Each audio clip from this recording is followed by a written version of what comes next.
Good evening. The second round of the Emirates FA Cup starts this evening here at the Gateshead International Stadium. Now, this is a venue more associated with stars of track and field, but tonight it's all about the magic of the FA Cup as Gateshead of National League North beat Charlton Athletic of League One. Just 2 miles separate Gateshead from their illustrious neighbours at St James's Park. But Mike Williamson's side hope to join Newcastle in Monday's draw for the third round, a feat they've achieved just once since 1977. It's a 280-mile journey from the Valley to Gateshead for Charlton and their 400 fans. They arrive full of optimism. The appointment of Johnny Jackson as caretaker manager in October has improved results. They'll hope to continue that fine run against a team 61 places below them in the football pyramid. We've got 45 minutes till kick-off here at Gateshead, and with us pitchside a man born within a mile of this ground, Chris Waddle, and alongside him Graham Stewart, who played 164 times for Charlton, and both gentlemen know what it takes to get to Wembley. Chris, a runner-up with Tottenham in 1987 and with Sheffield Wednesday in 93 in the Cup, and Graham a winner with Everton in 1995, and he came so close to scoring on that memorable day at Wembley, and every time you watch it you're getting ever closer, Graham. Yeah, I'm sure it goes over the line. I want VAR back on that one, please. We need a Russian linesman, don't we? Yeah, the Russian linesman would be good. VAR, Russian linesman, anything will do. Just put it over the line. I've got a deal for you, though. You hit the bar, Paul Rideout puts it in and you win the cup, or you score and you lose. I'm an unselfish man, Mark. Of course you are. Yeah. The most important thing was to win on the day. Oh, it's a magical day, and that's what we talk about, the magic of the Cup. For us to go there and beat Manchester United was just the icing on the cake for us. Absolutely. Amazing to think it was the last time Everton won a major trophy, I know, which scary. is absolutely astonishing. Chris has played in 2 cup finals, in 3 cup finals, really, of course, because you had a replay. Now, this is your manor. This is where you grew up, Chris. How many times did you play on this pitch, which didn't look like this then? No, it used to be rock hard and gale force wind when we played on it, so it is equivalent to Wembley now. It's magnificent, the pitch. There's no excuse tonight about bobbles or bad passes. Yeah, I used to grow up about a mile from here, so yeah. So what sort of matches were you playing here then? School cup finals, anything like that, county area, Gateshead boys. So we played here quite a bit. So we're talking about boys football in this area. We are talking about Wallsend. We're talking about the famous clubs which have produced Alan Shearer, who's here tonight, Peter Beardsley, Michael Carrick, who's just left Manchester United, yourself. This is an area that Newcastle United, with new owners, have to tap into really properly now, isn't unbelievable. Yeah, listen, they've got to throw a net out. I was just talking to Graham before, and Middlesbrough seem to get a lot of the kids from up this region, and other teams seem to get all the players. You know, there is talent. There's a lot of talent in the northeast, and Newcastle now, with the way they're talking, they've now really got to get a hold of this area and get the players coming through, because there is so many talented footballers. It is ridiculous when you look at teams across the land, Graham, isn't it? You think how many come from the northeast. You think, why are they not playing for teams in the northeast? Yeah, it's very true. It's incredible, isn't it, the amount of top players that Newcastle have had, the area of Newcastle has had, and they disappear down south, for argument's sake. It's an incredible thing, and Chris is absolutely right. They've got to start throwing the net and building the academy and making sure that these young players stay in the area. 9 players in this Gateshead squad either have played for Newcastle or have been in the academy. I suppose Gateshead is the one that does prosper from that little trickle-down effect, isn't it? Yeah, they'll get from Sunderland as well, Middlesbrough to an extent. You know, it's not that far. So, yeah, I mean, what they've done well here is they've stayed full-time. They've been full-time quite well, and they've got 2 academy teams. So anybody who they think's got a chance, they're quite happy to bring in from Newcastle or Sunderland and wherever, Middlesbrough, and give them a chance here. As you said, full-time in National League North, which is worth bearing in mind. Right, Charlton, Newcastle got new owners. Charlton have been through the ringer with their owners. Are they in slightly calmer waters just at the moment, Charlton? I think they are. There's definitely a positivity about the football club now after a good few years of turmoil. Let's make no mistake about it. They've had some real huge ups and downs, Charlton fans, over the last 6 years or so. But now with Johnny Jackson and Jason Ewell at the helm, Thomas Sandgaard coming in, everything looks far calmer, and they're talking positively. The owner's talking positively about putting the club back where it was in the Premier League in, 5 or so years' time. That's what Charlton fans want to hear. Yeah. And it's impossible to divorce the two, isn't it, Chris? Sometimes you hear, oh, well, the players just go out on the pitch. They don't worry about what goes on in the boardroom. But when there is a maelstrom like there has been at the Valley, it's impossible to divorce the two. Yeah, it is. It does play on the players' minds. And the fans get so upset, and that transforms onto the pitch. And maybe the performances, where the players are looking for help from the fans, sometimes the fans are more frustrated than probably some of the players and the people who are running the club. So they can turn on the players. And Charlton's had a bad start this season. They're starting to pick up now and get away from the problems at the back. And really, when you look at that squad they've got, they should be in the playoffs. Absolutely, there's a lot of experience on the bench, and there are 400 fans that are just coming in behind us. That is dedication on a Friday night, live on the telly from London to come here. Great weekend out in Newcastle, don't get me wrong. By the way, I think that swung a few of them 400. I think the big market's going to be busy later, but that's great dedication, isn't it? Oh, it is. As you say, 280 miles just to come up here and support the side on a cold, chilly night.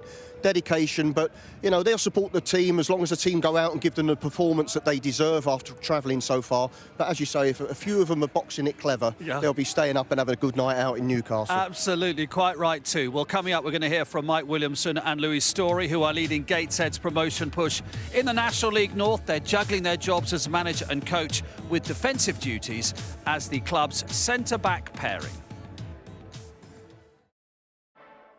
It's Northwest, the Northeast for a place in the next round. It's the Langstaff, just the start for Gateshead. Oh, mistake by Charlton. And easy as you like, Josh Hancock levels things up. Ward, let's fly and straight in. Mooney, great outcome for Altrincham. Langstaff has likely won it in added time. The Heat heading for round 2. Gateshead left it late to book their place in the second round, beating Altrincham 3-2 in a replay with that 91st minute winner. Both Louis Story and Mike Williamson played a part in the winning goal, and they played a huge part in the club's recent success as player manager and player coach. We're all ready to start whenever he's ready, so Mike Williamson played European football with Newcastle. Just missing the Champions League. And cup nights are special for Tyneside at every level. On a wet Tuesday night in Altrincham, Gateshead created one of the upsets of the last round.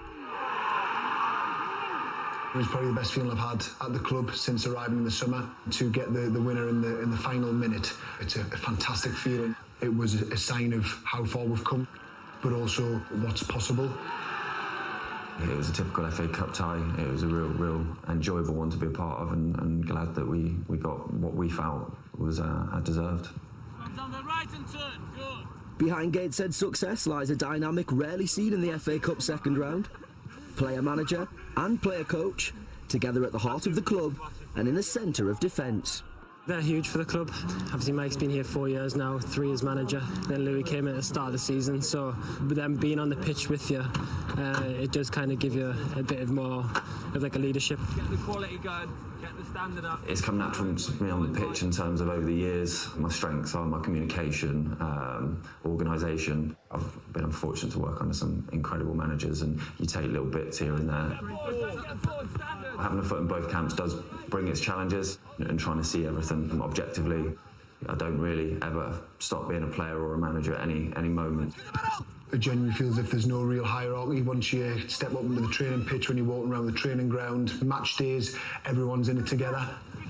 I think one of the massive positives of being player coach or player manager is keeping in touch with what it's like to be a player, and they're going to make mistakes and that they're not robots.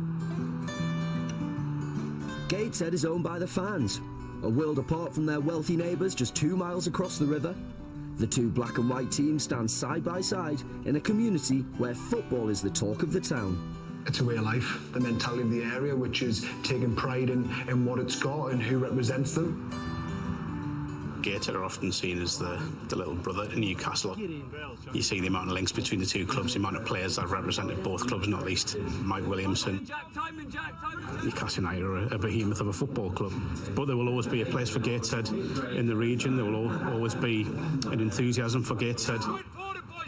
Football takes you all over the country, but as soon as there's an opportunity and opening, I sat down with my wife and the kids, and everybody wanted to come back. I probably didn't fully understand it until I came into the club of actually what an amazing place this is, and it's a real honour to be a part of. It's a prime example of the wider North East in terms of what football means to people. In the FA Cup, North East fans have had a long wait, but Story knows what it means to be a Wembley winner. He lifted 2020's delayed FA Vars with Hebburn Town from just along the river. It was just an unbelievable experience, playing them one-off games with huge weight and gravity on them. One of my best footballing memories, but I'm hoping that I can recreate something similar on Friday. So we've just got to be a bit better with mentally managing them. Okay? Good. The North East is united behind them. Gateshead, representing the time, believe this is their time. There is that community feel, so I think there'll be fans from all local non-league clubs here in the North East that want to come along to see the game and to come and support Gateshead. It's going to be a fantastic occasion. This will be one of the biggest games for a lot of the lads' career. We've got huge belief within, the football club and our changing room. If we play to the levels that we know we can do, that we can really go through and be in the hat for the next round. Joe Payne with that report. And Graham, you played under Steve Bruce when he was player manager at Sheffield United. There's Mike Williamson warming up. What challenges does it bring? We've got player coach and player manager here at Gateshead. Yeah, I mean, Mike and Louis have done fantastically well for Gateshead, but I always look at it as a player. You've still got to keep the respect of all the players. You can't just rock in and because you're the manager, you're automatically going to pick yourself. So are your standards high enough to, get yourself in that starting 11? Albeit whether you pick the side or not, you've got to keep the command of the respect of the dressing room for me. So it's actually even harder then, arguably, I think so, yeah. I mean, it's difficult, isn't it? Because you've got the weekly routine of watching games, picking teams, keeping yourself fit, making sure your performance levels are up to scratch as well. So, and you've also got the quiet criticism of the dressing room if you're not performing. Yeah, absolutely. You played under Trevor Francis at Sheffield Wednesday, but had he pretty much stopped playing by then? Yeah, I think Trevor had... the season before, he played quite a few games, come on as a sub a lot and had an involvement on a big run, and then Ron left and then Trevor got the job. And so Trevor then basically did hang him up. He played the odd game very rarely. The pressure they get is, when you're a player manager, you're thinking of the team as well. So you're not just thinking about your performance. All the other players who go out on a park are thinking, what have I got to do today? I know my role. But when you're a manager, you can't help think about what's going wrong, the system, this, and your head's spinning. So, for them to go out and deal with that is very, very difficult. Yeah, there must be sort of thought bubbles going on all the time when they're attacking. Maybe obviously they're playing together at centre-back. They're thinking, how's our shape? Where are we doing? Where's the threat? What have we got to do? Have we got to make a sub? Set pieces. Yeah, you look at the players, it's like you're marking him, on the sheet, and you're trying to remember everything, and then you've got to obviously play your role as a player, and it's very, very demanding. Yeah, and Mike Williamson's seen it all. I mean, he's played under Tony Adams, Brendan Rodgers, Chris Hughton, Alan Pardew. Obviously played in Europe for Newcastle as well. I mean, he's you would imagine he's learnt an awful lot along the way. He should have learnt a lot along the way. Yeah, he would have. He's had some great managers as well to learn from. Players he's played with, he will have learned from. So, yeah, and he looks a calm guy, He looks like he's got the respect of the players. Talks a lot of sense. I don't think he's one of them who throws the cups across the room. I think he talks to players, and I think they respect him a lot. From Charlton's point of view, Johnny Jackson, since he came in as caretaker in October, has done a really good job, and the results have improved. They've beaten at the weekend, but the results have improved. Are you sitting there wondering what more he has to do to get this job, or do you understand the delay in naming a successor? Yeah, I mean, it is difficult. Nigel Adkins. Yeah, I mean, we see it all the time, don't we, Mark? That, a new manager goes into a football club, instantly the results pick up. The energy levels rise amongst the team and what have you. So Chris made the point earlier on off air. Sometimes as an owner, you just sit tight and wait for that, period of success to waver a little bit and then make your judgment a little bit later down the line instead of making a knee-jerk decision. So I would love to see Johnny Jackson get the job. I'm sure the fans would as well, but he's got to keep his standards high. Do you think sometimes there's a sort of an inflation of results which isn't that realistic then? Is that what it is with a new manager? Yeah, and I think, Johnny's been here before, hasn't he? He held the fort for a while, before, and he's come in, and he's obviously held it again, and he's done a good job. But, as I say, if I was the chairman, I'd just say, look, there's no rush. We're doing all right. He's not knocking on the door. He's waiting and thinking, if I keep producing results, I'm going to get the job. But you can see why the chairman thinks this could easy. I mean, if you lose tonight, they'll say he's not going to get the job probably. So we will see. Charlton, though, have lost just one game in 7 in the league since Johnny Jackson took over. He'll want more of that form in the Cup. They've had little to cheer about in the Cup since a quarter-final run in 2014. We'll hear his thoughts after this break. FA Cup continues here on ITV with more second-round action this weekend. We've a double-header on Sunday, starting with a tricky test for Plymouth Argyle, who travel to Rochdale. Coverage starts 11:30 on ITV and the ITV Hub, and that's followed at 4:30 on ITV4 by Salford City at home to Chesterfield, who are currently leading the National League. And we'll have the third-round draw from 6:45 on Monday. That's followed by the non-league clash between Boreham Wood and St Albans. So let's hear from the two men in charge tonight. Both Mike Williamson and Johnny Jackson have been speaking to Gabriel Clark. Johnny, you've got to do what no team's done this season and win here. Yeah, difficult place to come. They've obviously got a very, very good home record, something that we're quite aware of, and something that we're going to be up against, definitely. You'll have scouted them. What struck you about the way they play? What do you expect? I was really sort of surprised with how much they try and play, how much they try and build. I think that's becoming, even down in the leagues now, that's something that teams are looking to do. Mike's obviously got them playing that way. He's obviously part of it as well. So, yeah, really impressive how they try and build from the back and how they go about their business. But you're in a good run of form. You put a strong team out tonight. 61 places between the clubs. You play to your level, you win, don't you? I wish it was as simple as that, but we should do. You're right. You're absolutely right. If we turn up with the right attitude, which we will do, we'll approach it like we do every game, and we'll give the opposition every single respect. And I think if we do that, we should come away victors. Like you say, obviously we play at a higher level, but these games don't always work like that, do they? Mike, the night's here, the atmosphere's building. How do you sum up the occasion for you and your team? Exciting. It's an exciting occasion. I think obviously, the cameras, the TV, family and friends. Obviously, it's going to be an increase in our crowd, and the excitement's been building all week. So now we're just looking forward to getting on with it. Charlton have been praising your footballing approach. Their scouts have seen that. Is it going to be as simple to play that way tonight? Will it be as easy to keep that approach? We're going to do our best. We've got a way of playing. We've got a process that we stick to. We think is the most efficient and effective. So regardless of the opponents, we want to play a certain way. But we've got plans to kind of curtail different things, and it's just about the lads going out there and doing what they've been doing week in, week out. Charlton have been in their own good run of form under Johnny Jackson. What's the challenge they pose, do you think? An extremely good team. Very, very good players. Got a wealth of Premier League experience in the squad. They're a physical team, but also they can play good football. So, like I say, it's a massive challenge for us, but one we're relishing. The third round of the Cup Awaits. What would that represent to Charlton?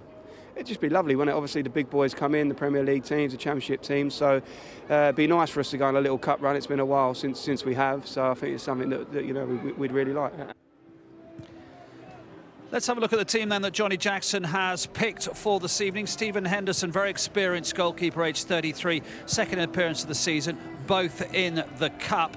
Jayden Stockley, the top scorer at number 9, and Connor Washington, the Northern Ireland striker. Those two to look out for. We'll talk to Graham about them in a second. And Elliot Lee is Robley's son. Great Newcastle player, of course, Robley, who played in the Cup final in 1998 and 99 for Newcastle. Stockley and Washington up front. Are we going back in time a little bit? A bit of a throwback? Yeah, big man, little man, aren't we? But Jayden Stockley's a good size, good physical presence, excellent in the air. So they'll be looking to get the balls down to the fullbacks, get plenty of crosses in the box where he is at his most threatening. So Connor Washington, he'll look to work down the sides, move the centre halves around, get in the lines between the fullbacks and the centre halves and move them about.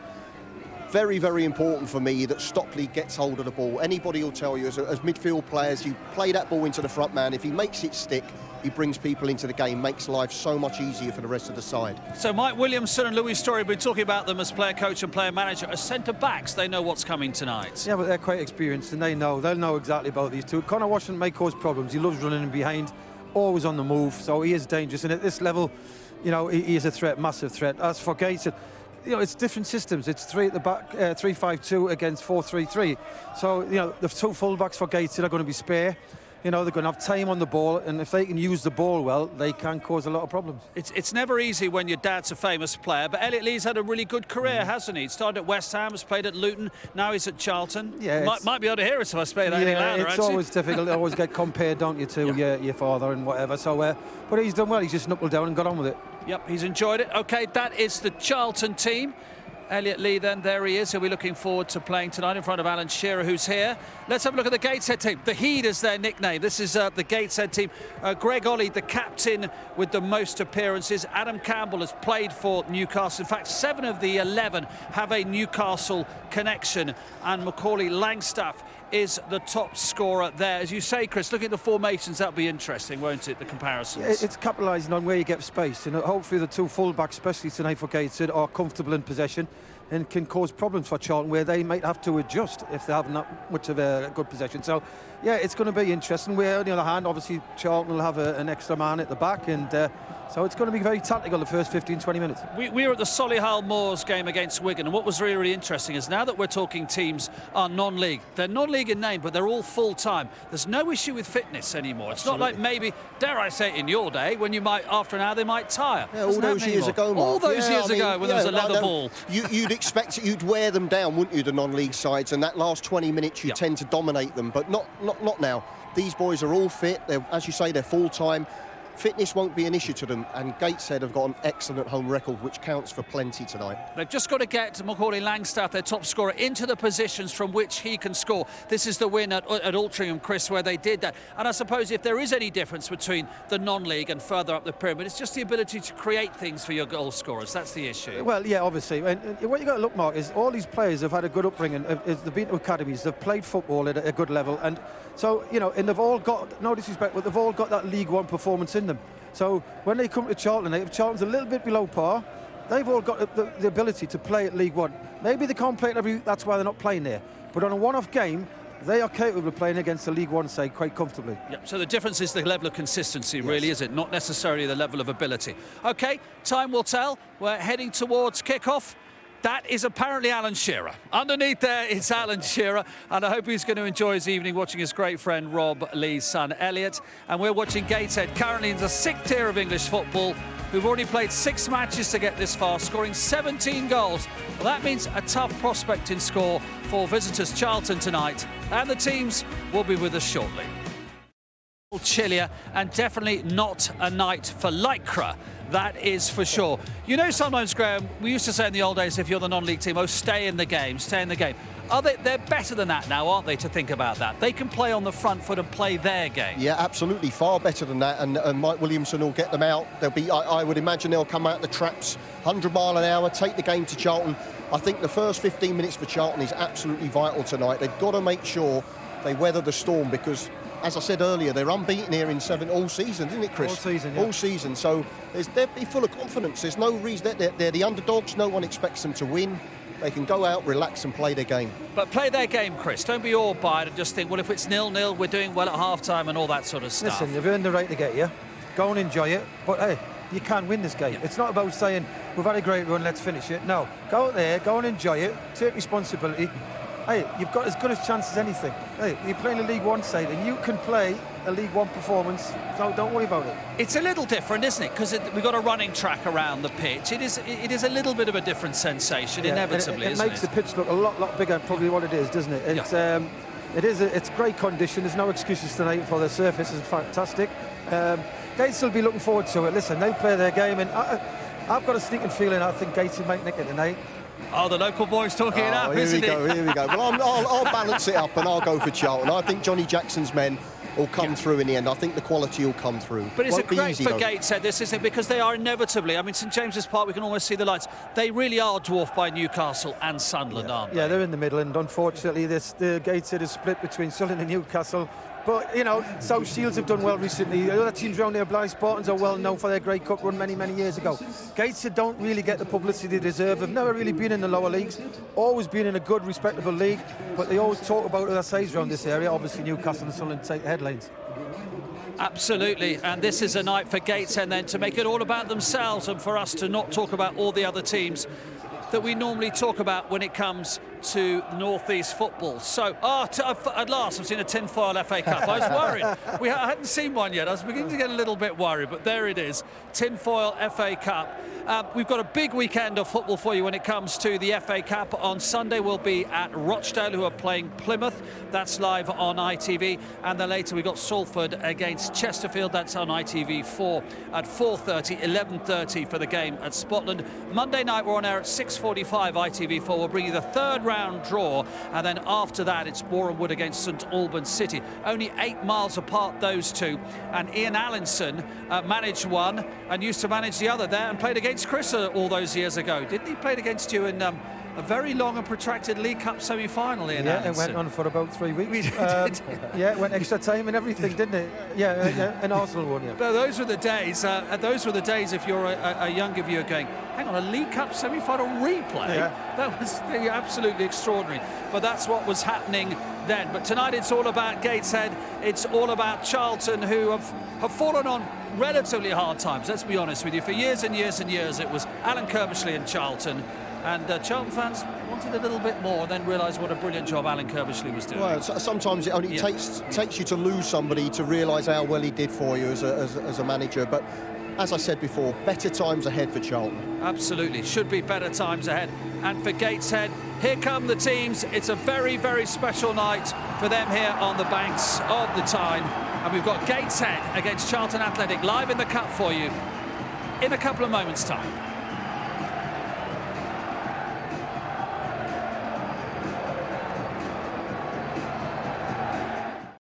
Go then in the commentary box for us tonight. Jermaine Beckford is alongside Sam Matterface. Good evening, Mark. Good evening, everybody. From the brink of extinction to the brink of the third round, nothing offers redemption quite like the FA Cup. Gateshead of the National League North was 72 hours from oblivion 2.5 years ago.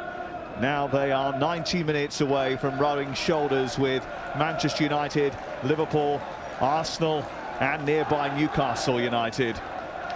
Charlton 22nd in League One when Johnny Jackson took over the club, and now even talking about promotion. A win tonight would be a 7th in 11 games in all competitions and a remarkable upturn in fortune. But his position is still that of a caretaker. Maybe a step into the third round would change that tonight. It is the first ever meeting between Gateshead in the black and white checkerboard shirts and Charlton Athletic in the red shirts and white shorts.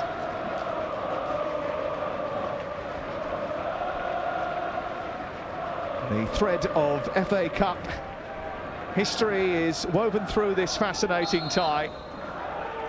But before we start, all 22 players and officials take the knee as they ask for racial equality and social justice.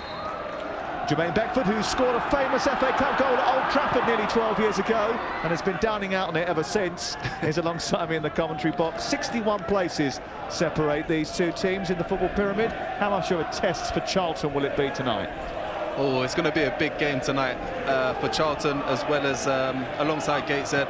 What I'm intrigued to see is how well Charlton start this game today, because you're coming up against a team in Gateshead who are coming off the back of a pretty good run as well. And they're on the run now, coming forward at pace, looking to deliver a ball in towards Sedwin Scott, or Killen Scott, who was bursting through the centre. Langstaff, who's got a few goals this season, was the man leading the charge. Yeah, you've got to say Purinton was a little bit lazy on his recovery runs there, and Langstaff should have done a little bit better with the final cross across the box. Tried to pick out the man in the middle of the field there, but this is the confidence that Gateshead have been playing with this season so far.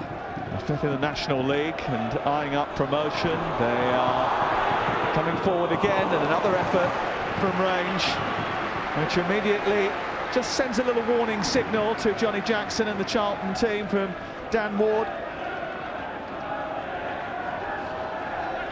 Again, you have to say it's a little bit sloppy defending from Charlton today. We've only been playing a minute and a half, and we've already seen two pretty good half chances there for Gateshead, and this is something they really need to get a hold of, to be honest with you. Otherwise this could end up with Gateshead creeping ahead with a goal or two. Well, their main ambition this season is a return to the National League. They've got 3 games in hand over the leaders AFC Fylde, and they're just 7 points behind. And they've been in terrific form in this stadium. They are unbeaten so far this campaign, and the only match that they failed to win was the one which they drew in the previous round. Offside flag is up over on the far side. Owen Bailey just slightly straying. Do you know what I like already, what we've seen so far? Gateshead players are not afraid to make the run in behind the centre halves of Charlton today. We've seen Longstaff, we've seen Scott making a lovely little run. Bailey just there trying to get on the shoulder of Claire, I think it was. And, you know, they're showing a lot of confidence and a lot of bravery as well. Jayasimi attacking from right wing back and winning the first corner of the game, and it goes in Charlton's favour. He's another one who's been reintegrated under Johnny Jackson, came off the bench in the win over Doncaster and was absolutely superb. He was picked up from Swindon in the January transfer window.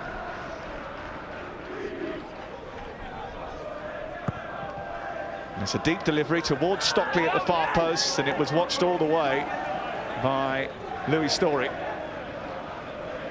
Yeah, that was a lovely little set piece there, a lovely corner kick. They piled everybody in on the goalkeeper to see what Chapman's got in store, and you know what? Why not? Why not? We're right at the beginning of the game. We're 3.5 minutes into the first half, and you've got a corner. Put it right on the goalkeeper. See what he's about. See if he's got enough about him to get the bodies out of his way. Chapman comes and punches clear. Gilby wins it back.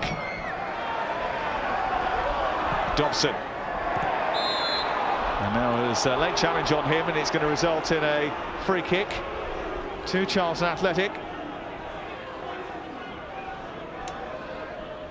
Yeah, you've got to say he's a little bit unlucky there. He just slightly mistimed the challenge, but every single one of these Gateshead players so far are on the front foot. They're not shy. They're not afraid to get in the faces of these Charlton players. They're not intimidating at all. Elliot Lee with a delivery. Nudged away by the player manager, Mike Williamson of Gateshead, who could have gone to Wembley with Southampton or Portsmouth, but starred for neither. Once scored an own goal in a famous Newcastle defeat in the 3rd round of this competition against Stevenage.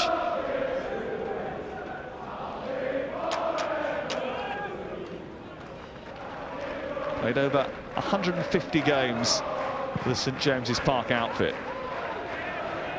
Slightly overhit from Elliot Lee. Yeah, I remember playing against Williamson a few times, and you know, there's a couple of scars on the back of my Achilles that are down to him as well. So I have to thank him later on for that. See if he's still got the skin from his boots. I need it back. Slightly different role for him now as the player manager, not as common as it once was.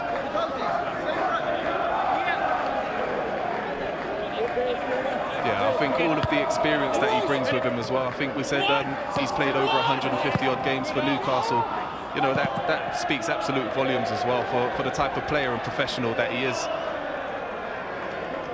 What I would like to see a little bit more as well tonight from Gateshead, because at the moment they've got the ball on the left-hand channel, they've got a throw-in, and the majority of the players on the far side of the field. You know, I want to see possibly Nicholson just come out here to the opposite touchline as soon as they've thrown the ball out and possibly gotten it back to whoever's throwing the ball.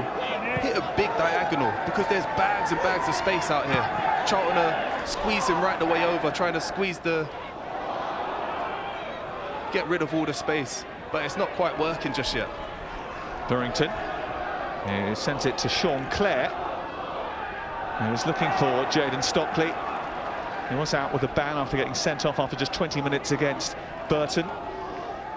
He is the big man in the big man, little man combo. He is a player that plays on the edge.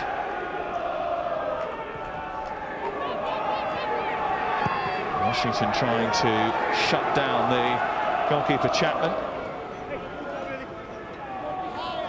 He was born in Sydney, the goalkeeper for Gateshead.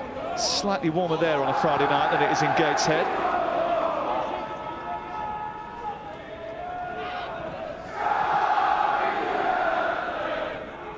Kim Famewell. Purington.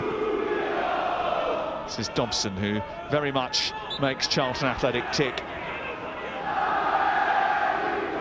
Yeah, I want to see him get on the ball a little bit more, Dobson, and just dictate play a little bit. At the moment, he's not really had much time to get hold of the game and dictate play, but as soon as he's got that opportunity to, I want to see him spraying those passes that we've come to know and see what he's capable of, see what he's got.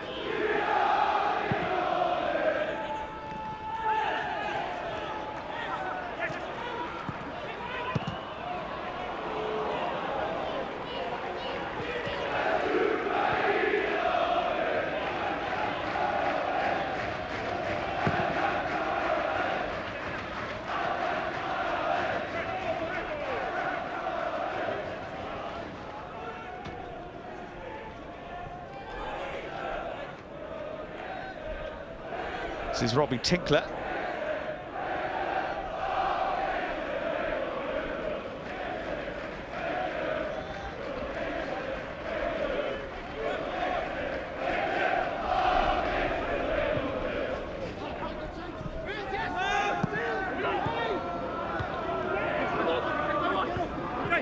Stockley. Tinkler sending it all the way back to his goalkeeper. It's been a bright start. It has. It's been a lovely start from Gateshead, especially. I like the way they're not afraid to get in the faces of all of the Charlton players all over the field. You can see them playing with bags and bags full of confidence. They trust each other, so they're moving the ball really quickly to each other. You can see the movement of off the ball as well, which is really good. But I want to see a little bit more from Bailey, from Ward, from Scott, from Campbell especially, just making that channel run in behind the fullbacks of Charlton and just ask questions of them. Ask questions. You can see the confidence they're playing with. So why not? Why not just put the ball in the channel, follow the ball into the channel and see if you could get a nice early crossing, like what we saw right at the beginning of the game. Eliweri. Long ball looking for the run through the middle by Gilby. But here comes Ward for Gateshead. Charging into the box, being trapped by Jaisimi. What a great battle that was. Really good battle. At 1 minute I thought he'd lost the ball, then he'd won it, then he lost it, then he won it. That's what I want to see. I want to see that shoulder-to-shoulder action. Neither one of them wants to give up. Both of them are really going for it. Great little battle. That could be something to look forward to during this game. I'm going to keep my eye out on that one. Well, Johnny Jackson has named a strong team tonight. This is not a game that you want to lose live on TV. The eyes of the nation upon you. A potential upset on an Arctic night in the northeast. And he needs to keep winning if he is to force the owner's hand and secure the job long term. He hasn't done too badly so far. Jaisimi with a throw. Gilby gets it back again. That's a ball that travelled behind the Charlton attack. Allows Tinkler to escape.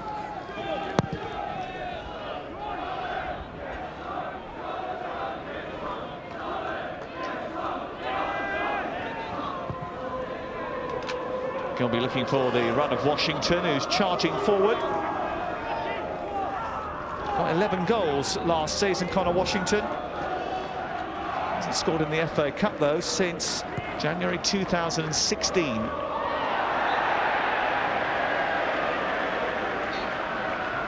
Dobson penalised. Yeah, I think you've got to say the first 11 minutes of this game so far have been in favour of Gateshead so far. You see the way they're playing with the ball. They trust each other in and out of possession.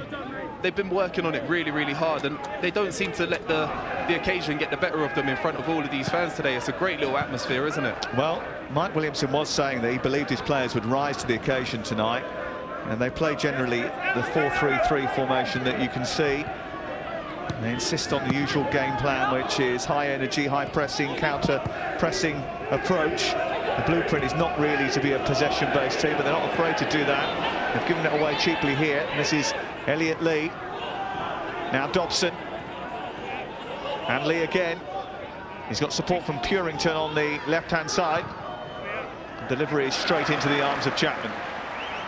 Yeah, you can see how well they play out from the back as well. They all know exactly where they're supposed to be, what they're supposed to be doing. As soon as the goalkeeper's got the ball, you see the two centre-halves, Story and Williamson, splitting either side of the 18-yard box. Really, really clever, but they do it so quickly. It's something that you can clearly see they've been working really hard on the training field. He's held up well by Kedwin Scott, and he tries to bring Dan Ward into play there.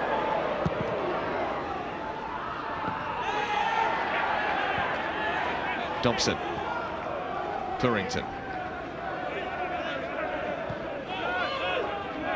On the space for Jaisimi over on the far side. Good touch by him.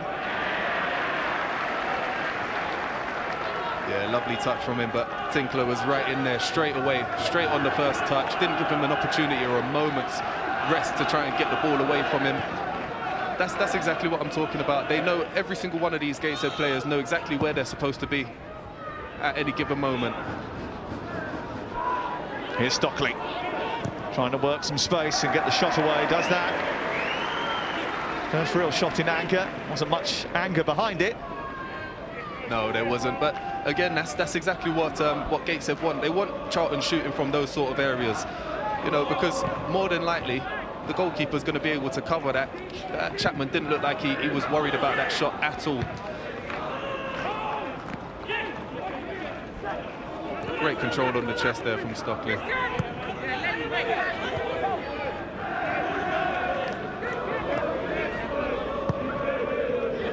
Here's another one who's been in good goal-scoring form. 9 in his last 10 appearances.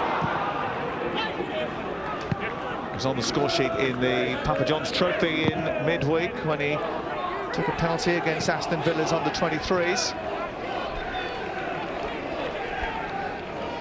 And you know what, coming off a game like that, even though it's against the Villa 23s, you still got a lot of confidence coming into this game because you know you can score. Stafford's played the ball into Ward and he's trying to get in behind Dobson. Still trying to get away from him. And looking at the referee, Tom Reeves, and asking the question. He's certainly unsettled Dobson.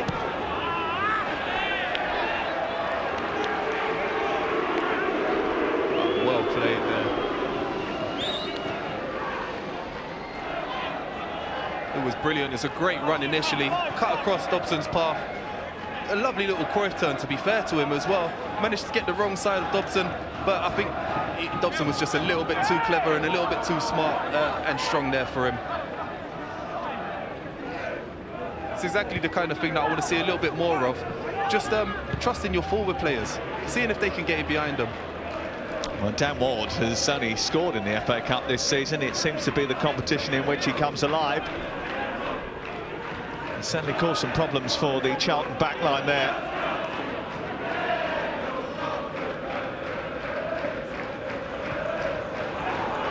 Look at the high press, that is brilliant. We've got 4 players from Gateshead squeezing all the way up. Really, really pressuring Henderson, putting him under immense pressure. And he had no choice but to put the ball out for a throw-in in the final third.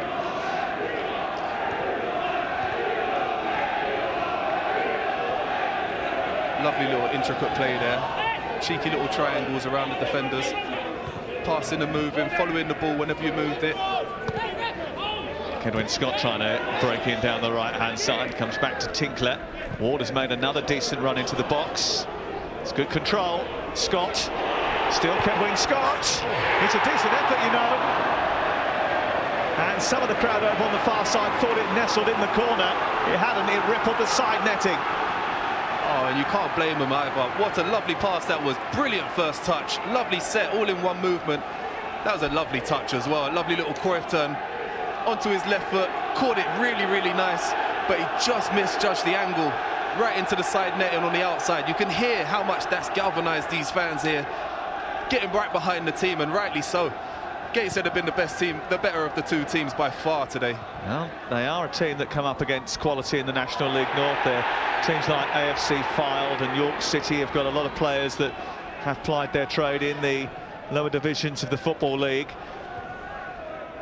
Certainly Mike Williamson and his staff believe that they can cope with it. And it definitely looks that way as well so far. Stockley. Lee.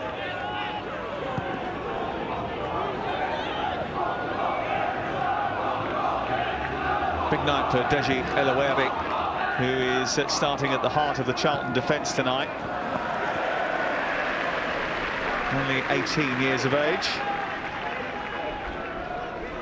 Yeah, and so far he's looked pretty good as well. He's looked pretty strong. His positional sense isn't bad either. You just hope that he keeps his concentration, otherwise this could end up being a long, long night for him. Especially with Longstaff and Campbell and Scott making those lovely little runs in behind the fullbacks in towards the middle of the field. Torrington.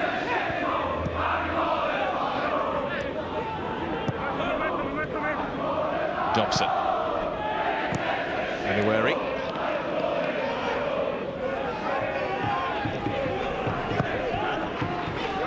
Penwo trying to find Connor Washington, and Williamson alert to danger.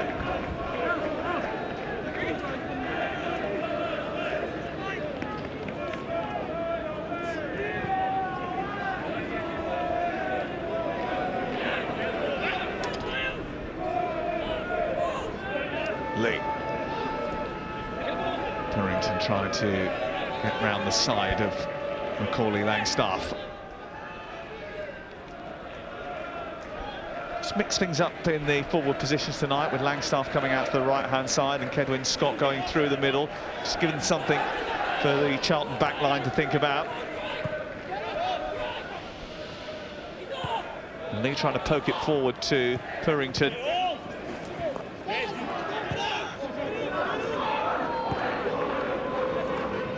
Do you know what I've noticed so far? The way the Gateshead defenders are all stepping up in a solid line as well. Here's Washington. Purrington. And Stockley was coming in, and the goalkeeper had to be alert to the danger. And it was assertive goalkeeping from Jacob Chapman.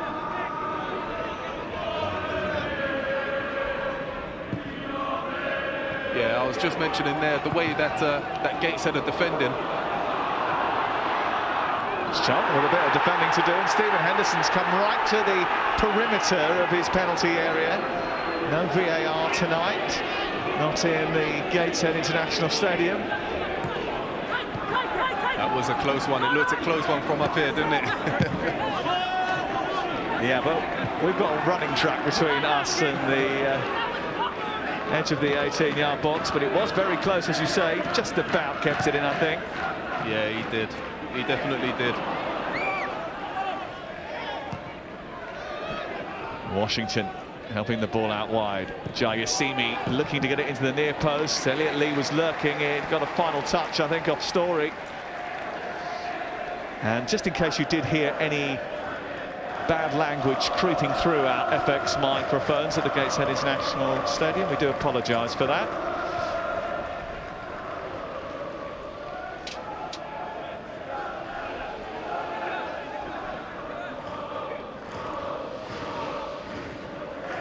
Another corner for Gateshead to defend. Elaweri up from the back. It's put it into the air by Nicholson. Offside flag is up over on the far side.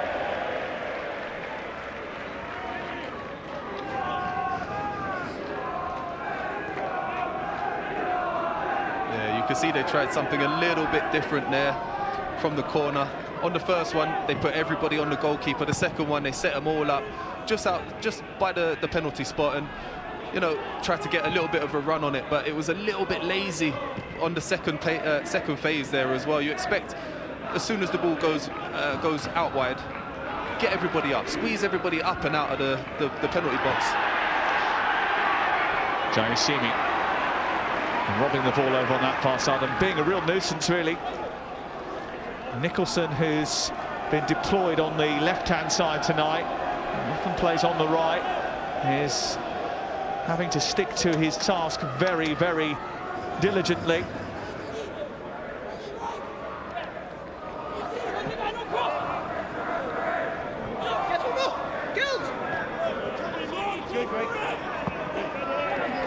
He's still trying to get out of the tight knot over on that far touchline and being backed up by Sean Clare. It's a real fight over on that left-hand side to get hold of the ball, and it's given straight back to George Dobson. Here's the live wire. And I think he's won another corner. Yeah, that's much better from him. He's starting to get involved in the game just a little bit more. You can see Charlton are starting to realise that he's having a lot of joy out wide. So they're passing the ball to him a lot quicker, a lot easier, a lot earlier. And as soon as he takes his first touch, he knows he's going to be closed down really, really quickly. You see him take his first touch, and then he's like a quick 2 touches after that. He drops it to the left and then around the defender to try and squeeze himself a little bit of space. Really, really well done. Halfway through the first half, Charlton racking up the corners, yet to really test Jacob Chapman in the goal.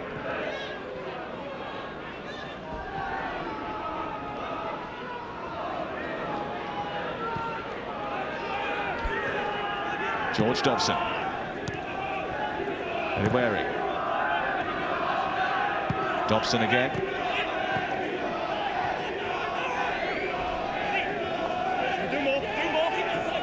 Gilby trying to force his way into the Gateshead penalty area.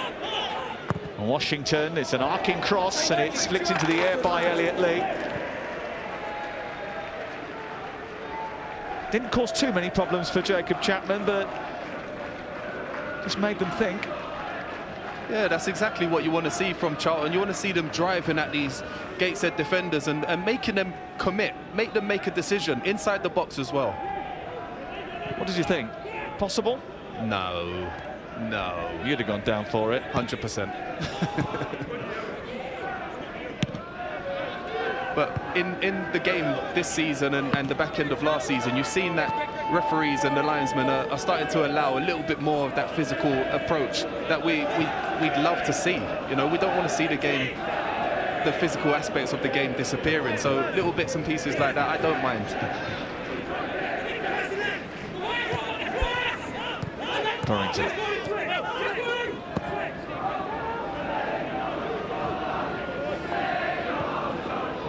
Clare trying to get it forward into Gilby, but Nicholson stops it from reaching Jayashimi.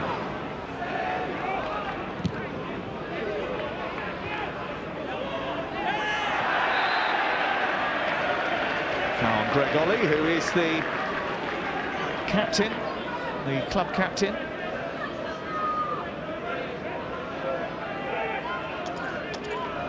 Sure that Gilby was going to get away with that. Greg Ollie, the club captain, he's been around for a long time. He, I'm sure, has some responsibilities on the field of play, but I reckon the manager still gets to call the shots from centre half. I'm pretty certain. But you can see the discipline that Gateshead are playing with. As soon as they lose possession of the ball, they get a lot of players behind the ball very quickly. It's exactly what you want to see as well.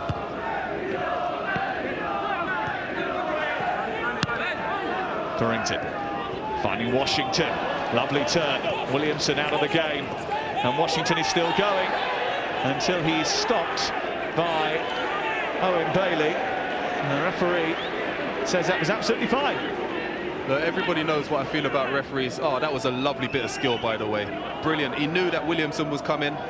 For me, I think that's a foul there. I think that's a free kick. You know, he's slowed him down, taken a touch back towards him, and then pushed the ball past him, and then he's got a little clip, but I think that's a foul. That's a lovely touch. Langstaff bursting into the Charlton box and picking out a pass. This is a big opportunity, and it's been spurned. What a chance that was as well. Adam Campbell, 7 yards from goal. Oh, that was lovely. Look at that, great turn of pace there. Absolutely brilliant. Takes his time, takes a touch, puts a menacing ball right across the 6-yard box. great first touch, set himself, lined it up, went for the far top corner, which is the exact thing I would do, but unfortunately just overhit it, leaned back a little bit too far, just over the top of the bar. But that is exactly what I want to see here today, and this is where Gateshead are starting to find themselves with a little bit more of that confidence. Here we go again. Look at that great battle. Kedwin Scott is charging through the centre, and Eliweri did get something. Oh wow! In his back, and I just wonder whether or not Kedwin Scott just felt the touch of the youngster. I think Eliweri is very lucky there. Yeah, you can see Scott pulling his arm down just a little bit, but he's very cheeky with the way that he did it. He didn't think that the referee had seen him, but he definitely did. I think it's a foul. I think it's a foul. By the Gateshead striker? No, I'm in a strikers union. He's locked his arm. I don't think he's going to get away with that. I've got a couple of goals like that.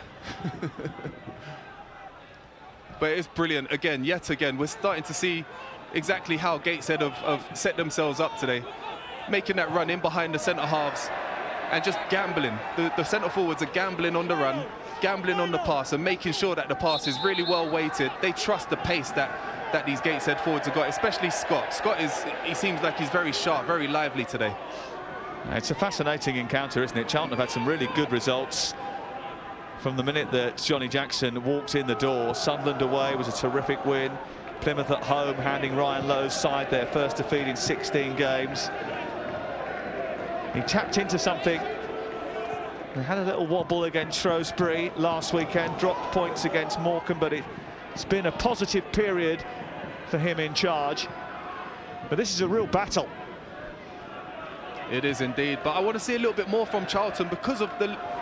Here's Washington trying to escape, and he almost got round the goalkeeper. Momentary panic at the heart of the Gateshead defence.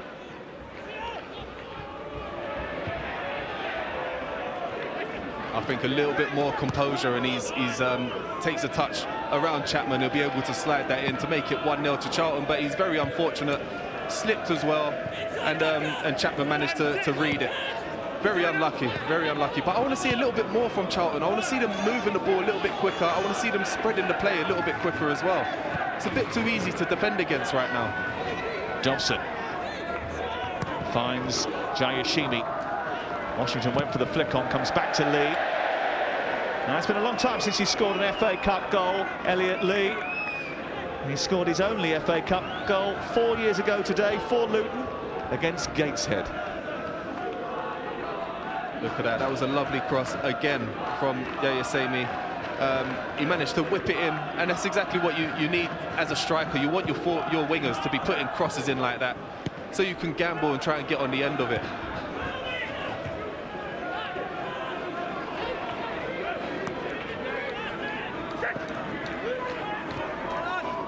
Oh, well played. That was really well done. Very unlucky there. He had no options. Here's an option for Charlton Athletic. Stockley's peeled away into the centre. Washington still going. Looking for Stockley, and it's bundled in, and Charlton have the lead. Oh, well played. Washington, absolutely brilliant there. Timed his run to perfection, absolute perfection. Managed to face up the defender. Took a lovely touch away from him, around him.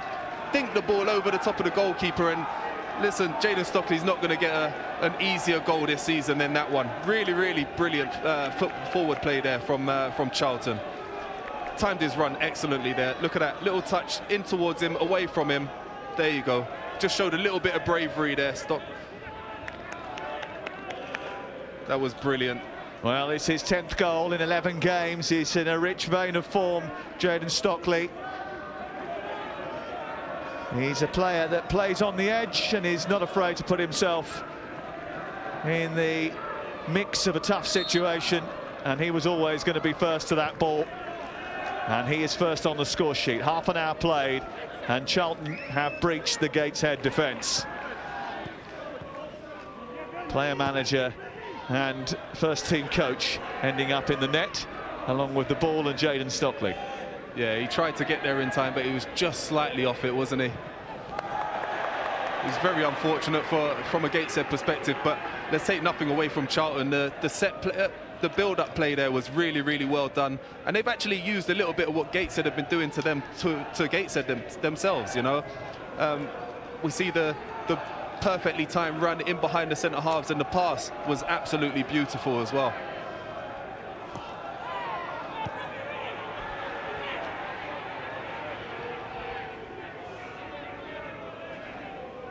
Well, Johnny Jackson wanted to go 2 up top the minute he took over. He decided to freshen things up, change the way that Charlton had been approaching things under Nigel Adkins. Returned to a winning formula. Changed the formation, brought back different personnel. Tried to change the approach of the team, and it paid off. And one of those big facets he wanted was 2 up top. And Washington and Stockley have been good for one another. Yeah, sometimes that's what you've got to do, just go back to basics. It's a little bit old school, isn't it, the 4-4-2, but, you know, when you're getting the results and when you're seeing the confidence of the players as well, as I say that, Stockley's just going down, he's on his knees on the floor. And the game stopped as a result of that, just down to your picture towards the halfway line. There he is on his haunches, just getting a bit of help from the referee, who's now calling the attention of the physios to come and deal with Jayden Stockley.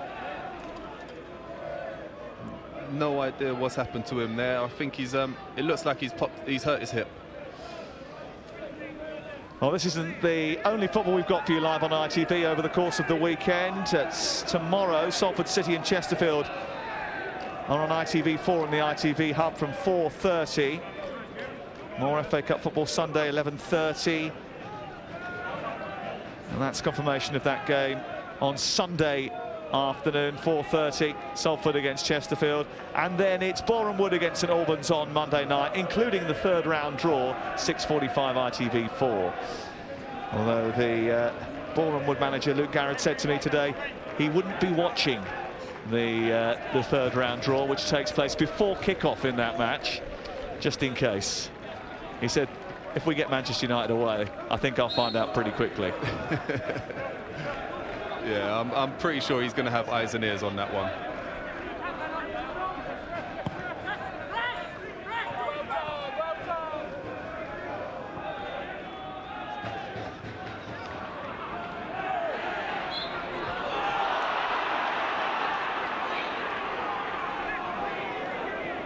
Ward up for the fight.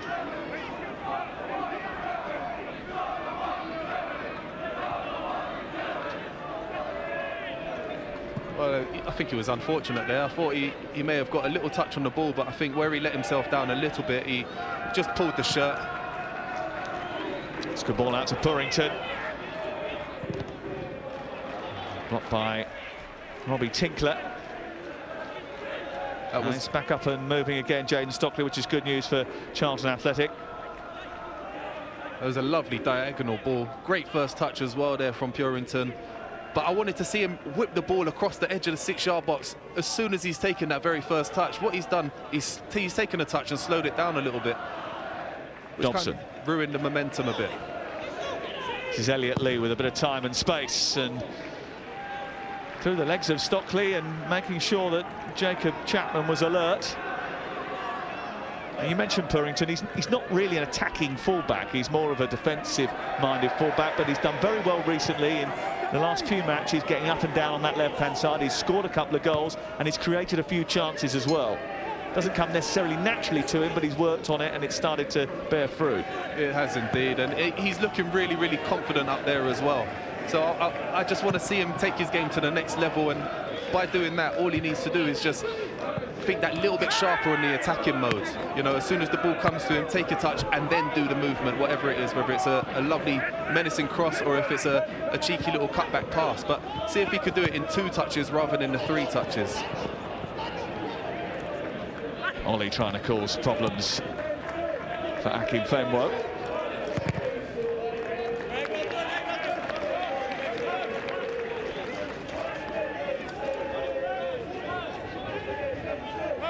It's been a long FA Cup campaign already for Gateshead. It's their 7th FA Cup tie of the season. They've already seen off Bradford Park Avenue, Runcorn, Linnets, masked United.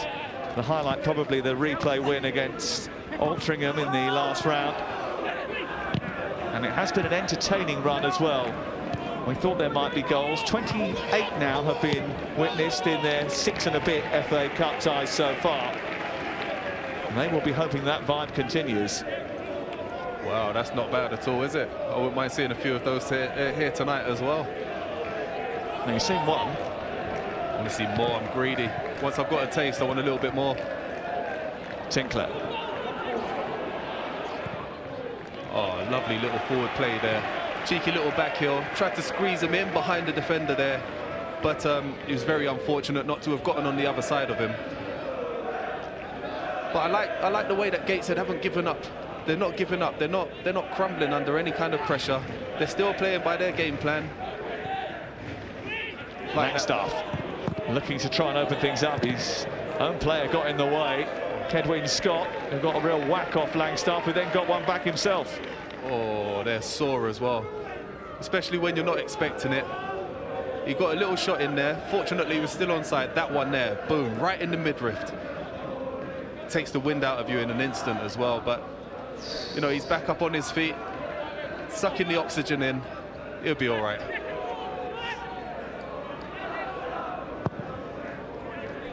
He's a hardy soul. He's from Stockton-on-Tees. What are you saying? He didn't feel it. Tinkler has almost given the ball away to Ben Purington.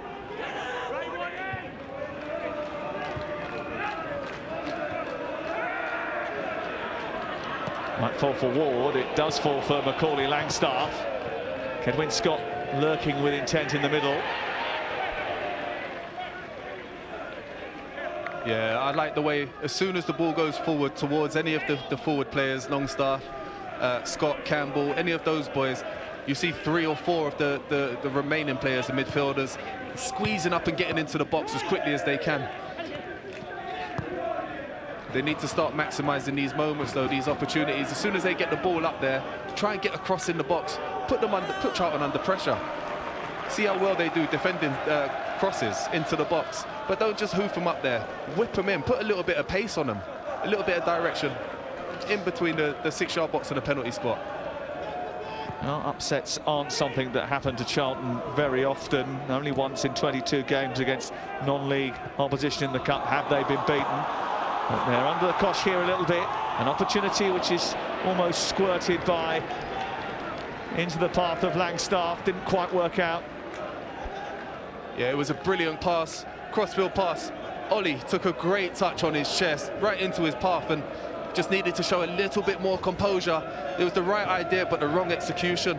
Slide the ball if you can, get your body over the ball, put it across the 6-yard box and cause problems, because there were 2 other players squeezing up in the box as well. They were in really good positions.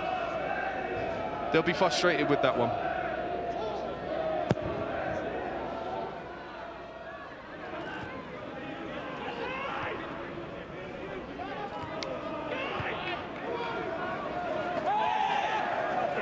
Washington up with Story. Dobson keeping it moving. Bit of head tennis going on. Ollie.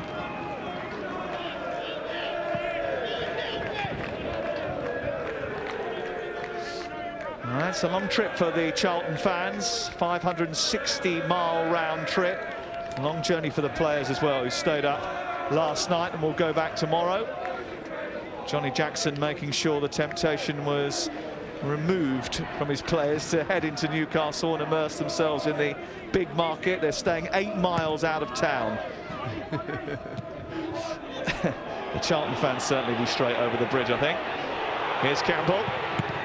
Good chance. Comes back to Campbell again. What an opportunity for Adam Campbell to get Gateshead level. Oh, that is a humongous opportunity. You have to look at that brilliant forward play there. Picks the ball up really well, turns the defender left and right. He manages to take his time. Lovely first save. Lovely save with his left hand there from Henderson. But then when the ball comes back out to him, you have to show a little bit more composure. It's come to his right foot, his strong right foot, and he's just put his laces through the ball on a half volley.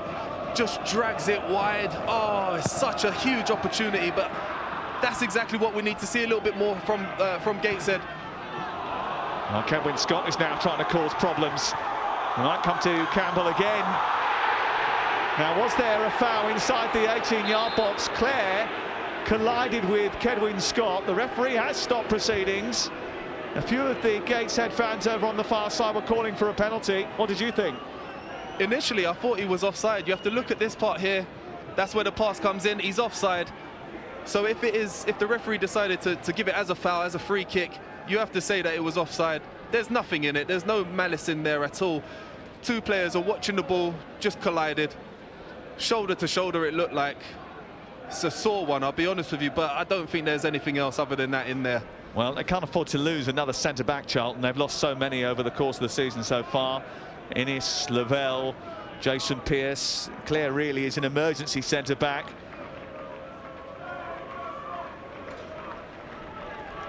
Looks as if he's got enough treatment to be able to carry on. Kedwin Scott just going over towards the far side. And they've had some chances now, Jermaine, haven't they? And Johnny Jackson will be concerned about that.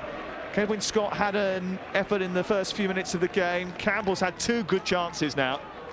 Yeah, they have indeed, and that's definitely something Johnny Jackson's going to have to go in at half-time and seriously have a word with his defenders about, you know, closing the gaps in behind the fullback. So when Purrington and Yarosemi decide to push on and lose the ball, it's about the reaction to that. So if it's on the left-hand side, you want to see Yarosemi squeeze down and then get inside, just as a right centre-half, which will give an opportunity for the rest of the defenders to squeeze across and make it a 4 at the back. It's exactly what we want to see, but... Lee trying to crack one forward, blocked by Story. Both injured parties have recovered their faculties and are back with us. Jayasimi looking for Washington. Cut out by Story. And looking for a searching ball for Scott. Stockley. Purrington. Just a little nudge from Washington, which has yielded a free kick to the home team. Yeah, I think he knew it as well. Tried to be cheeky, didn't he? Little shoulder in the back of Story, just to try and bop him off balance a little bit. But it's one of those ones where you know you're not going to get it. You're just trying to break up play a little bit, knowing there's only a minute or so before half-time. Try and break up the momentum that Gateshead are trying to build up.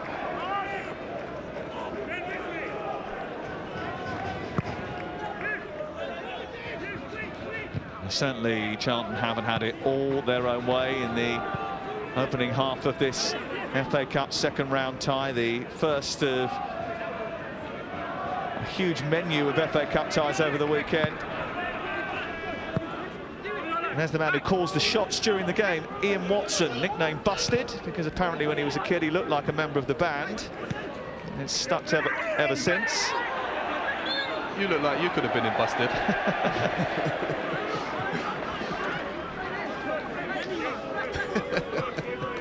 Apparently he's rather vocal on the bench, is Ian Watson, and he is the assistant manager with the first team coach and the player manager at centre-half positions.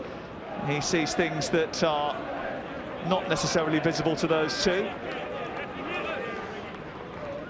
And Williamson now up and attacking this free kick, which may well be the last opportunity of the first half for Gateshead to cultivate a chance. Yeah, you want to see him miss the first man as well. Gregor's delivery, punch away by Henderson. It's come back to Campbell, whose shot goes straight back into the arms of Henderson. It's a third decent chance for Adam Campbell. And now Charlton looking to overload them at the other end. Jayasimi's ball was deflected, and they didn't really make the most of it. No, they didn't. But that's the problem with overloading and committing so many players forward, trying to get that equalising goal. You leave yourself open to a counter-attack, and that's exactly what happened there from Charlton. But the pass out to Yarosemi wasn't quite as firm as you would have hoped, and it kind of put a little bit of a halt to the way they were building up that counter-attack there. Last of the 2 added minutes at the end of the first half. Charlton on the attack. Burrington coming in at the far post. He wins the header. Chapman just went a little wandering there. Lee, it's a delicate ball. He's a good technician, is Elliot Lee. And he's a fighter too. Story away. Jayasini. Lee once again. Gilby. It's good work by Gilby, and he thinks he's won a corner. Can't quite believe he hasn't. Ooh, that was interesting. I thought there was a little touch there for the corner. Let's have a look from this angle. No, I think it does glance off Gilby's thigh there. So I think great call from the referee and his assistant. There is the half-time whistle from the referee, and Charlton have only lost 2 out of the 10 matches since Johnny Jackson took over, and they were determined not to be a victim of an FA Cup curse tonight. They have started well enough thanks to the goal from Jayden Stockley, but they have not had it all their own way. Gateshead had a couple of great chances, Campbell with 2 in particular, which really troubled the Charlton back line. We'll hear from Chris Waddle and Graham Stewart in just a moment, but at the break, it is Gateshead 0, Charlton Athletic 1. And Charlton of League One lead by goal to nil at the break, and it's their twin attack which has made the difference. Connor Washington setting it up for Jayden Stockley to head Charlton into a half-time lead, but Gateshead have had their opportunities. Might be a little bit frustrated, the non-league side, that they are behind at the break. You both said that the difference between the teams would be noticeable in the goal-scoring third, as it were. That was underlined, wasn't it, by the Charlton goal? Yeah, very much so, Mark. I mean, there's been opportunities for both sides, especially in wide areas, and you're just looking for that moment of composure and quality, and that came from Charlton ultimately. Washington does well to stay on side. Washington it's a terrifically timed run. He gets down the left-hand side there, just sucks the defender in, shows great composure, taps it back. Stockley's eyes light up. Easiest chance he'll ever have all season. Charlton go 1-0 up. Did well, didn't he, Washington, down the left there? Yeah, he's good. He plays on the shoulder. He's always done it. He's got, his goal record's been good, especially in the lower leagues, and he knows how to play on that shoulder. He takes a gamble. He can be offside many times, but he'll do it again and again, and he always gets rewards for it. Gateshead have had their opportunities, Chris, haven't they? And they've fallen to the man. Well, they're 2 men, Langstaff and Campbell. Both have fallen to Campbell. They'd be a bit frustrated not to have taken at least one of them. Yeah, they've had some great... It's simple football as well. A couple of passes, get the ball in behind the back three. No pace in the back three of Charlton. And every time they've pushed that ball behind that back three, they've had joy and just that little bit of composure. Don't get excited. Yes, the crowd's roaring and they look a little bit nervous. For the first 15-20 minutes, Gateshead were.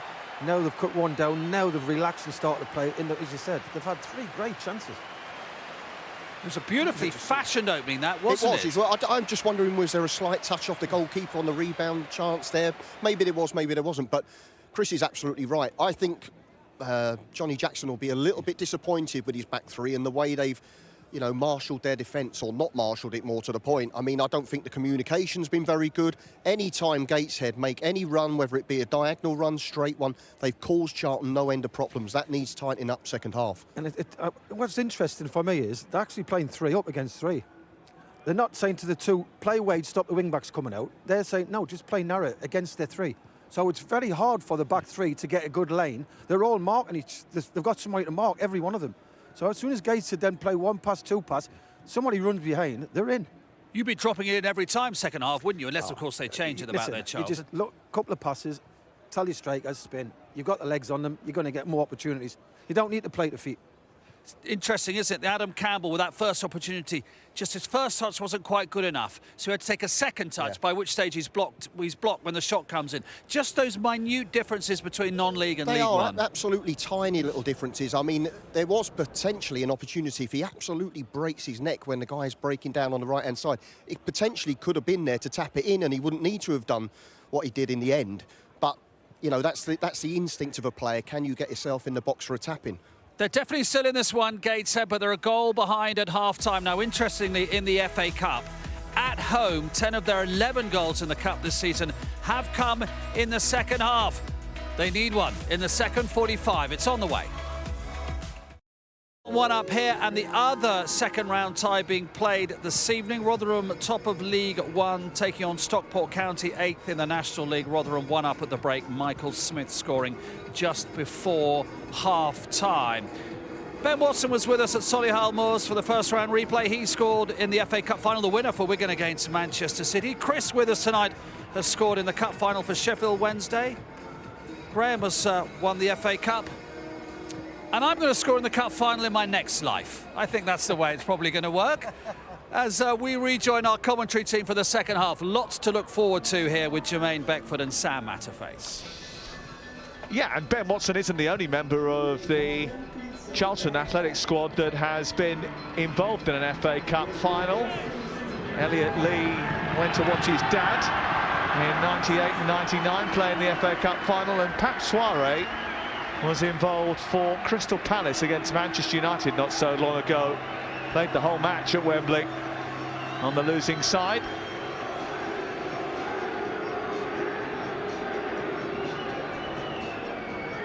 Gateshead average around about 1,000, but tonight that has swollen somewhat, which is great news for the finances and good for the game as well.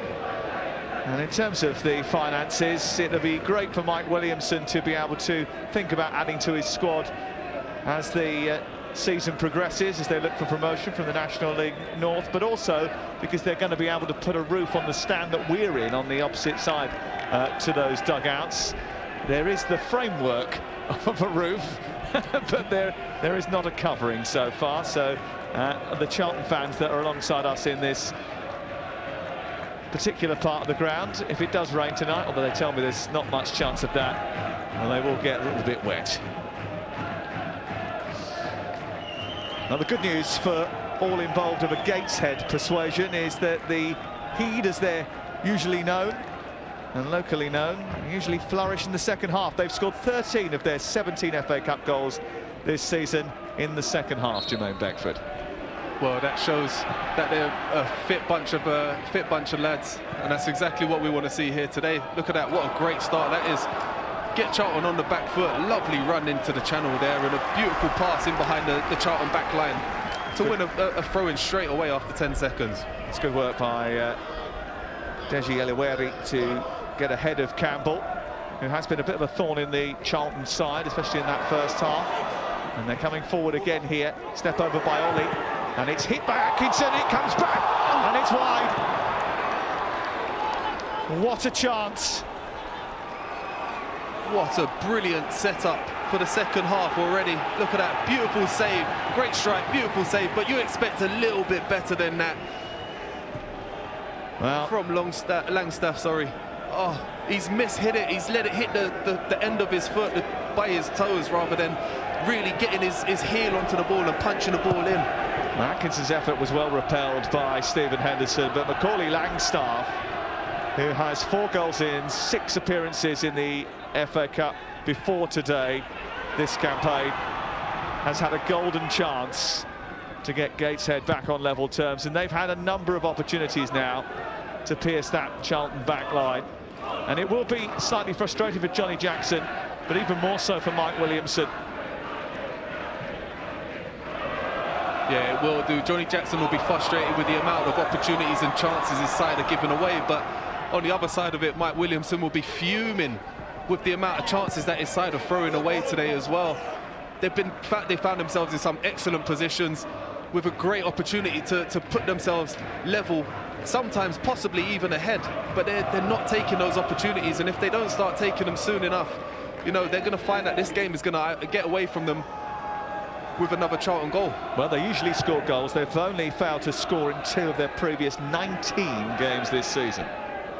Wow, see, that speaks volumes, that is, by itself. Kedwin Scott chasing. Not going to reach it this time.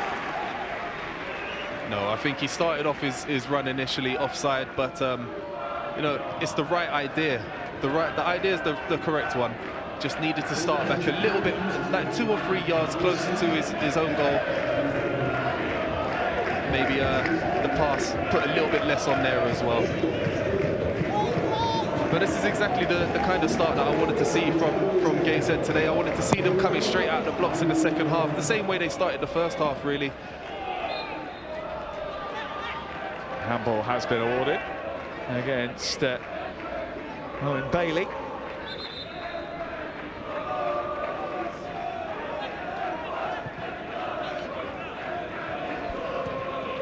That could have been handball from either one of those two players, to be honest. Say that.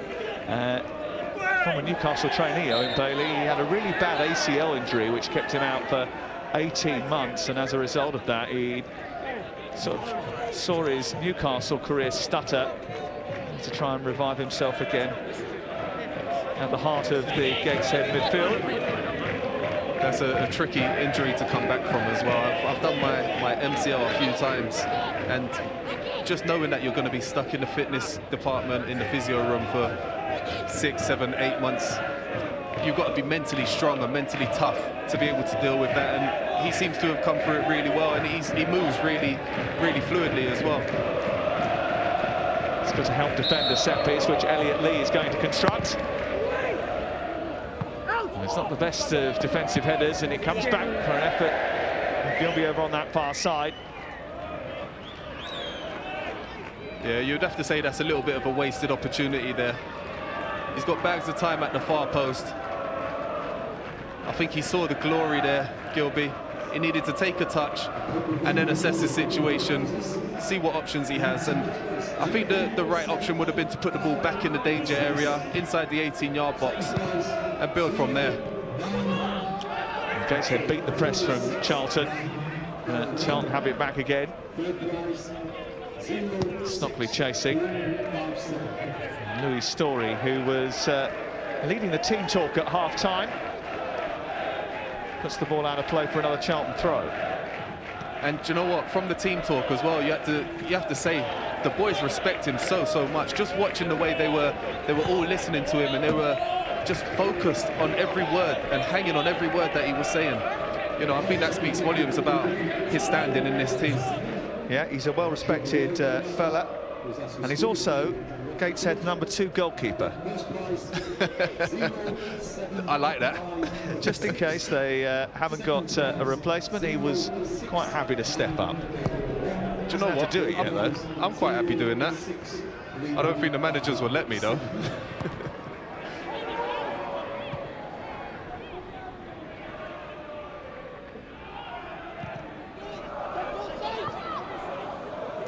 Dorrington trying to send the ball forward for Lee to chase.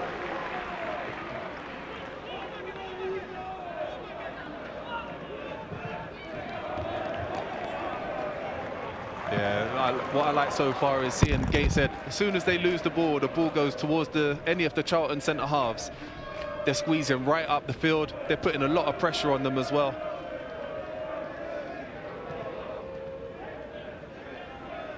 Making it very difficult for Charlton to get out. Well, Mike Williamson was absolutely adamant that his team would come and play their game. They are an all-action team. They play on the front foot. They put as much pressure on as they possibly can. They're a full-time outfit. Even in National League North, they work off a budget of around about £300,000 a year. It's definitely not the biggest in the National League North. There's a lot more being spent than that. He's done really well with that kind of budget. That's Bailey trying to find Scott. Just couldn't get it under his control. And it's smuggled out over on the far side, and it's back with Charlton once again. Yeah, what I like so far as well about this second half, as I mentioned before, Gateshead, every single one of the players are getting in the Charlton players' faces, but they're just playing with a level of confidence you don't normally see from an underdog, so to speak. Gateshead just having to deal with the presence of Kedwin Scott, who's complaining to the assistant over on the far side, David Avent, that he was being held up illegally. I'll tell you what I liked. I liked that defending there from Eloweri. Look at that. Lots of physicality there, under immense pressure. He's a little bit fortunate to get away with it. You can see clearly he's pulling the shirt, but for him to get in that position and not find himself being bullied by the centre forward, really confident play from the young man. Only 18 years of age. Here is Jayasimi. It's an intelligent ball. Gilby. Can he pull it back to a red shirt? Connor Washington trying to make an angle for the shot. Stopped by Chapman. Oh, that was lovely played there from the Charlton forwards. You've got to say you expect a little bit more from that, especially after that brilliant build-up play. Jayasimi looking for Gilby once again. Another opportunity to cross. Maybe not enough on it, but it comes through anyway. And it's tucked home by Purington. There might have been a deflection on the way through, but Charlton celebrate. And they are finally showing that they are 61 places above Gateshead in the pyramid. Oh, you've got to say that there was an element of fortune about it, it seemed. Lovely cross there. Caught a deflection. I think they're trying to complain that possibly Stockley was offside once the ball had been taken, once the ball had been kicked. And do you know what? There's an element of fortune about it as well, because if I'm honest, it does come off Jaden Stockley, and there's a possibility he was offside. I'm not entirely sure from this angle, but with there being no VAR, I think they're going to get away with it. Well, it certainly came off Stockley, and as a number 9, I imagine that Jaden Stockley will be claiming that it is his goal, because it certainly diverted the ball away from Chapman. It seemed to be heading towards the goalkeeper. Yeah, I think it was a great finish. He's very fortunate, though.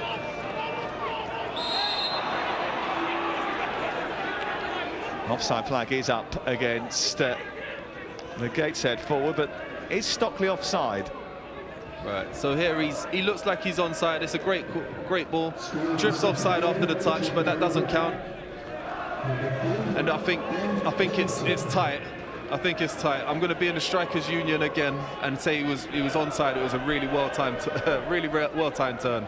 If we did have VAR, which we don't, and they were putting the lines on the pitch, it is arguable that they would be touching, and therefore the advantage would be given to the striker.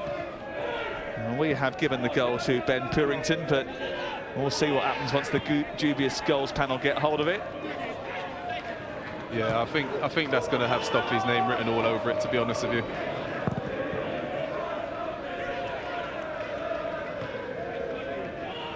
But you can see the confidence in these Charlton players now. Just had a little bit more of a bit between their teeth in the second half, haven't they, going forward? They have indeed, and it looks like the tide has turned, and they're trusting each other a lot more now. You can see the gaps and the spaces that they're all playing within, leaving each other with a lot of time to pass the ball to each other and not take over each other's space either. That's a big part of it.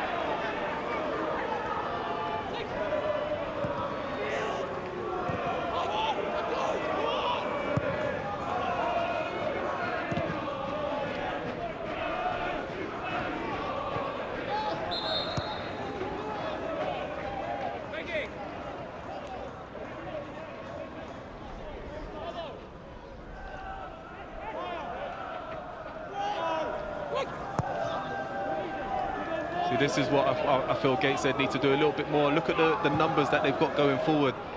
It's a lovely crossfield pass, a bit too straight, but you know, when they pick the ball up in the centre midfield areas or just in front of the defenders, they're committing so many players forward. There are 3, 4, 5 players going forward, and that's the kind of way that you expect the Gateshead to get back into this game. But they also have to be cautious that when they do lose the ball, that they find themselves not out of possession. They have to find themselves in the right place at the right time to be able to defend when need be. Well, that's what going for it now. 2-0 down in the cup tie. There is only one way out of it. The Gateshead FA Cup ties already this season have seen quite a lot of late drama. Is there more to come? Johnny Jackson will be hoping that it's not the case. He was a bit fortunate there, I feel. Just a little bit. That's not fortunate at all, and it's been given away to Jayasimi. Stockley. Header away by Williamson, comes towards Gilby, who's penalised. Gateshead very quickly want to get on with it.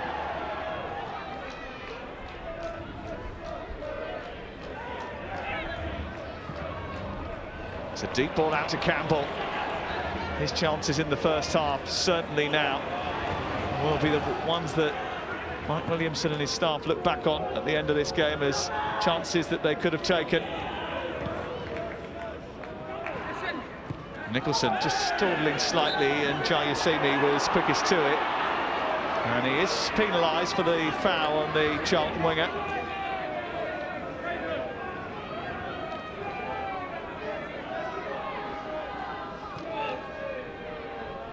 Yeah, he's ever so slightly caught his knee there, but it was lovely confidence from Chapman in the first place. As soon as he's caught the ball, he's tried to zing the ball out wide with a little sidewinder volley. I just don't think that the rest of the players were on the same page as him.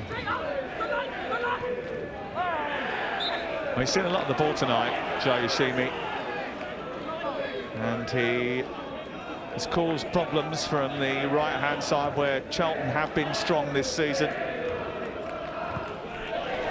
Yeah, I'll keep on popping the ball out to him as well. Leave him one-on-one with Nicholson and just let him have fun with him. Let him have fun up against him, because he seems to be having a lot of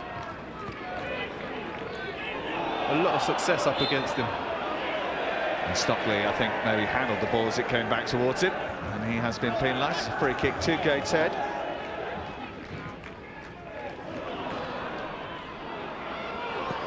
There's the strength again.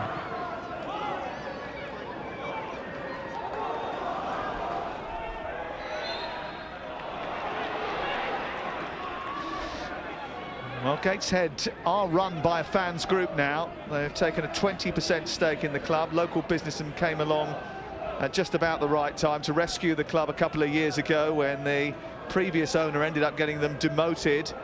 And they saved it from oblivion, really. 72 hours to spare. No wonder that they've packed it out for tonight. And they are cherishing it no matter the result. When Mike Williamson took over 2.5 years ago, Jermaine, they had no staff, no players, no secretary, no kit man. Wow, one-man stop. I'll tell you what, but I really like that. I really like the fact that the fans have got a stake in the club, because it shows that it's not just about a money-making scheme. This is about the club. This is about bringing the fans together and making them feel wanted and valued. You know, that's a big thing for a football club. Certainly, Charlton Athletic have had their ownership issues as well. They had a Belgian owner who didn't have much affection for the club but paid the bills, then an investment company who could give them neither. And now they've got Thomas Sangard, a multi-million Dane who lives in Colorado most of the time, wielding a guitar and a snappy wardrobe. And since he's came in, it's very much changed the mood around the valley. He's done a load of great work in getting the fans on side again. Some good ticketing initiatives that have really helped fill out the seats at the Valley. There was a brilliant crowd for the recent game against Plymouth. Yeah, that's brilliant. I like to hear that sort of stuff as well. Bring the fans back involved, get the fans back involved with the club. Make them let them understand, let them know that they're a valued part of any football club. He's pretty good on the guitar, by the way. He played at the opening game of the season in the centre circle. What did he play? A very good tune.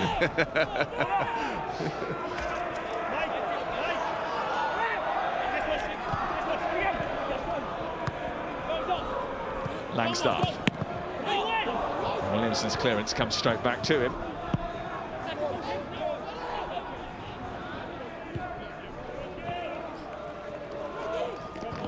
So I feel this is exactly the way Charlton want the game to go now. I want them to, they must be thinking, let's slow it down, let's make it scrappy and scruffy. Don't give them any momentum, break up play, give away little free kicks, little fouls here and there, keep the ball in their half, keep it away from our goal. Was that Jason Yule I saw? Yeah, it was. Yeah, the assistant to Johnny Jackson. He played for Charlton over a couple of spells, also played for Southampton and Middlesbrough, Blackpool, Wimbledon. And reached the 5th round in 2001 when he was with Wimbledon. This is Elliot Lee, currently running the Charlton midfield and running it well. And looking for the run of Washington. He was felled before he could release the ball. That's going to be a free kick and a yellow card. And that was brilliant from Lee. Picking the ball up and breaking the lines, running through, making defenders commit themselves. Look at that, 1, 2, 3. The third player just had enough and ended up taking him out. Taken out by Williamson.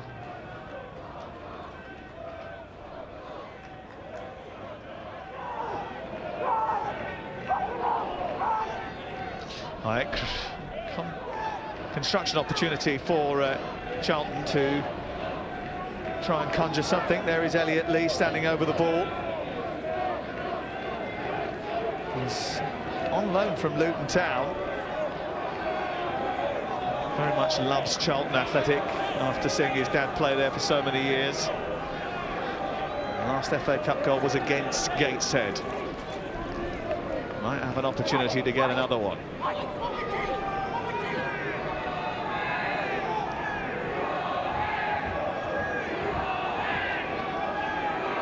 There's a 5-man Gateshead wall.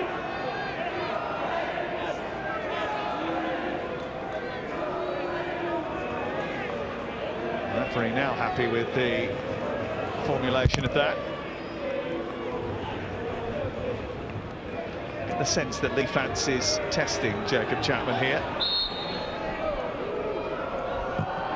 It's Lee, and it's just a yard over the top. Yeah, it's not a bad free kick. Just needed to take a little bit more off it.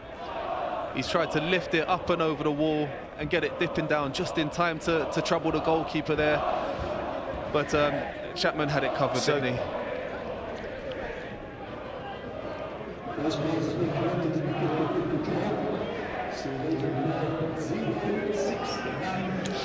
Just confirmation, the booking that the referee dished out was for Owen Bailey, who picked up a yellow card in that incident involving Elliot Lee.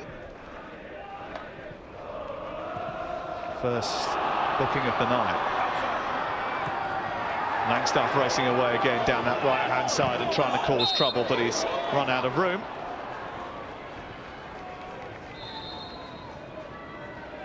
That was another lovely run from Langstaff there. Look at that. Manages to get himself the wrong side of the defender, but he manages to do really, really well to pick the ball up and win it off him. Elliot Lee's night is done, and Albie Morgan is the man who comes on for Charlton, 21-year-old. Started in the EFL Trophy win over Villa in the week. Desperate to make an impression. Desperate to make an impression. About 18 months ago, during the lockdown, he lost 10 kilograms in order to catch the eye of the then manager. Oh, that's some going, that is. Wow. It shows a lot of commitment to be able to shed that much weight as quickly as that as well. Hats off to him. Nicholson. This is Campbell.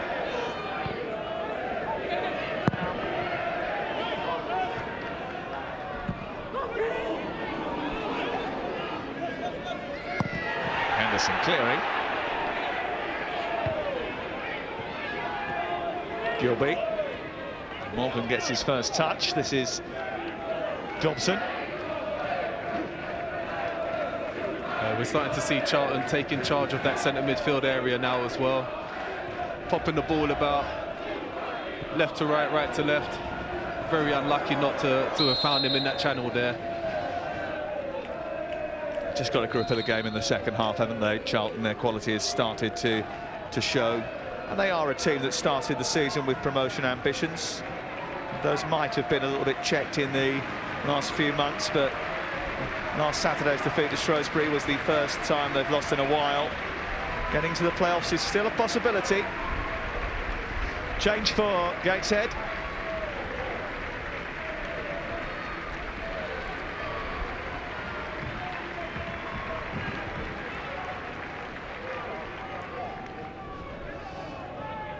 Campbell is off. And Paul Blackett comes on.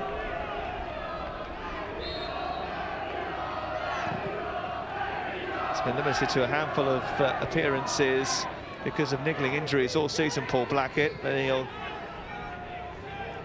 come and play up front now.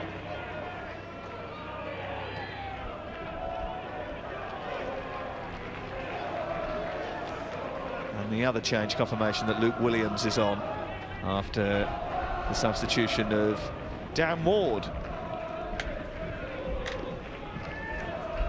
And Williams knows what it's like to be knocked out of the FA Cup by Charlton. He was once dispatched from this competition by them when he was at Scunthorpe in November 2016. Attacking midfielder. Substitution leaving the pitch, number 11, Adam Campbell, replaced by number 9, Paul Blackett, and number 12, and a signal that Ian Watson on the bench for Gateshead tonight is just trying to inject a little bit more attacking thrust about Gateshead after, as we were saying, Charlton started to wrestle control of the match. Yeah, I feel they need to really get a hold of this game now and continue doing the simple things well, putting these Charlton defenders under pressure like this. That's a great ball. And off goes Macaulay Langstaff with a big chance and a big miss. Oh, and he saw his name up in lights. Gateshead's goal getter has missed a huge opportunity to level. Oh, look at that. That was an excellent pass, beautifully weighted as well. And you've got to say, Langstaff, he's got to get that on target, hit the target. There's a little bubble in front of him, which is unfortunate, which maybe made him take his eye off the ball a little bit, but oh, you expect him to test the goalkeeper in that instance. Massive opportunity wasted. Well, they've had, what, 10 chances now that they've created, 10 shots on the Charlton goal. Only 3 of them have been on target so far. And you've got to say, those opportunities, those chances they've had as well, they should at least have 4 or 5 goals, because they were great opportunities, weren't they? Gone to waste. Really sad to see. Is that the difference between the National League North and the middle of League One? I definitely think so. The composure, just having that composure in front of goal. You know, anybody can find themselves in front of goal at any given moment, as long as you do the simple things well. But I think the difference between the two leagues are just having that composure and taking your time and having that half a moment's breath to take your time in front of goal and hit the target. Gilby. Langstaff leaves it for Blackett, who's challenged by Dobson.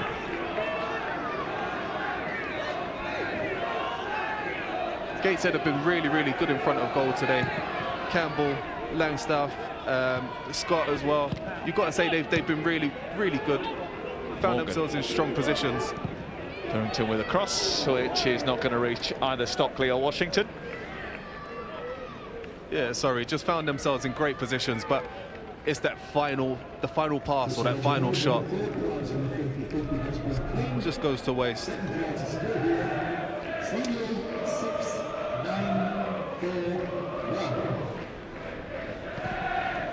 Charlton's making more alterations.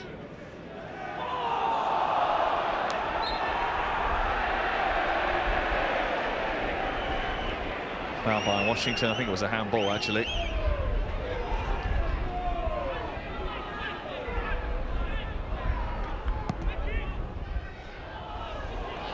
Blackett. Just running out of room and almost running into a photographer's lens.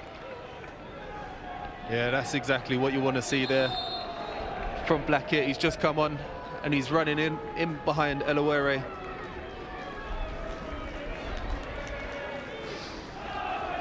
That's the end of the night for Yalang Jayashimi. He had a very effective first half in that right wing position. Connor Washington, I think, is coming off as well. Yeah, Jayashimi has had a very good game today. Every time he's picked the ball up, he's looked like a problem, caused issues.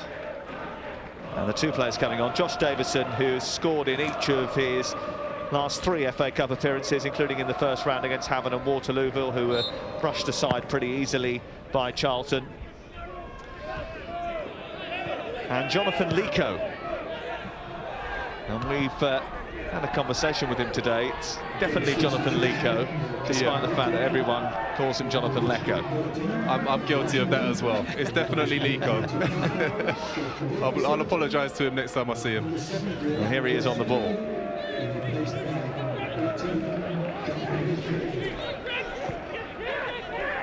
Gilby. They're cleared away by Story and straight out of play. And once again, we do apologise if you've picked up any bad language from the crowd here. FX mics are quite close to the Charlton fans and the Gateshead fans that are dotted around this stadium, the international stadium in Gateshead, which has hosted so many iconic events.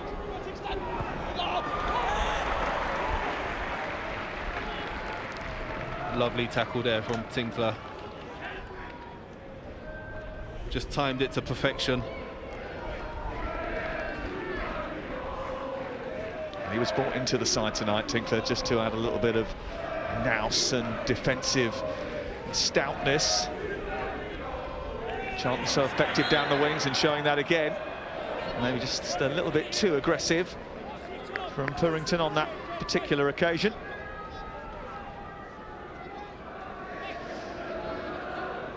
Again, it's lovely play down the channel. Hand around the neck a little bit. Definitely a foul. 15 minutes to go. Charlton bossing the game.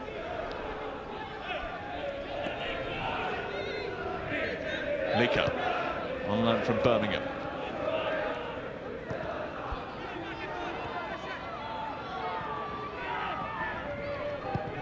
Gilby floating one out towards Purrington.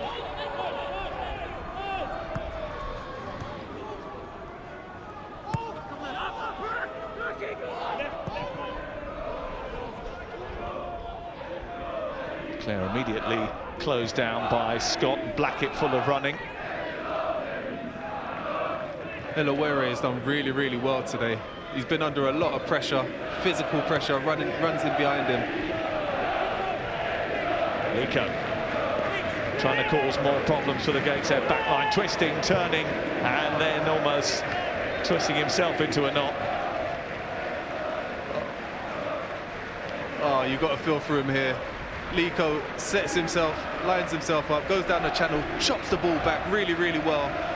Chops him again, sends him on a tour of Gateshead, and unbelievably he slips at the vital moment. Look at that, 2 brilliant chops there, and there you go, his studs just go, the feet go from underneath him. So unlucky. He's an incredibly talented player, and he's on the ball again. Decent looking delivery, and that's not a great clearance, and Edwin Scott has to try and get it further up the pitch, and Blackett can't hold on to it. Just get the feeling now that maybe Gateshead just tiring just a little. Torrington.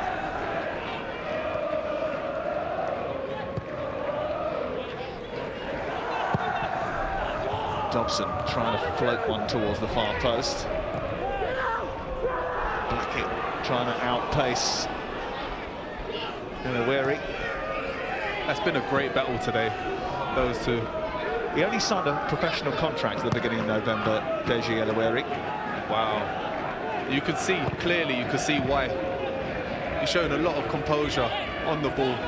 It's great for him at his age, isn't it, to have a battle like that? Oh, most definitely, most definitely. It's going to be physical. It's going to be one of the more physical battles he has this season. And, you know, for him to have been able to have come through it as well as he has done so far, just speaks volume for himself as a young man, his mentality, but also for Johnny Jackson as well. Good feed again. Opens up his body and fires well wide.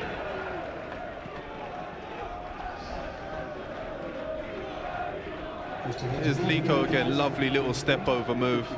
Cuts it onto his left foot outside the 18-yard box from the angle, from the corner. And he's very unlucky not to have wrapped his foot right the way around it.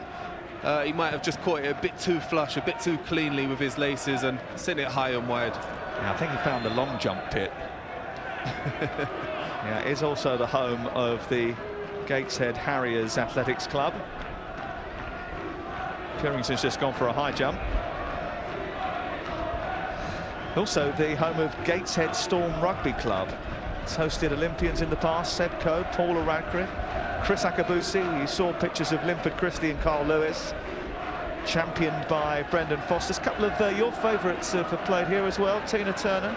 Oh, go on then, how'd you know that? Did you see me at the concert? Were you at the same one?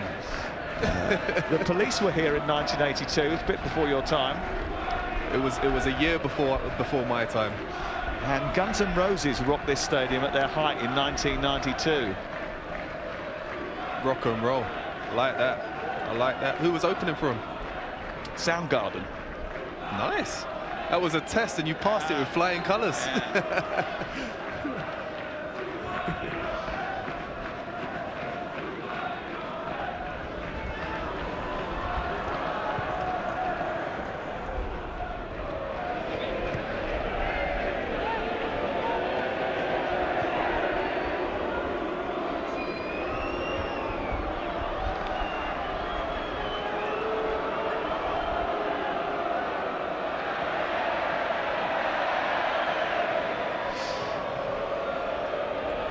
Story.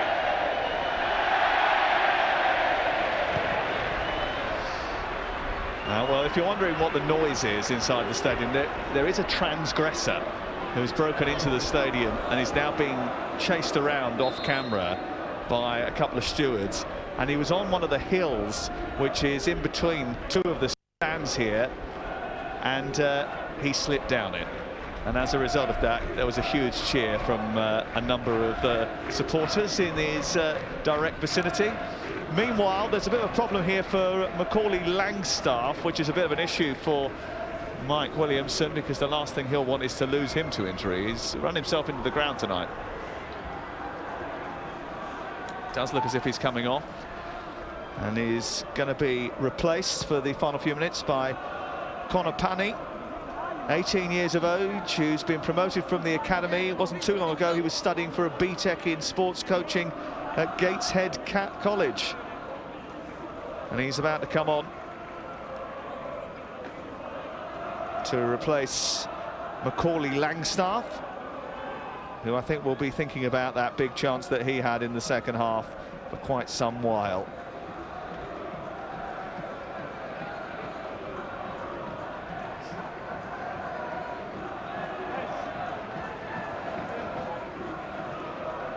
Another change for Charlton as well, incoming.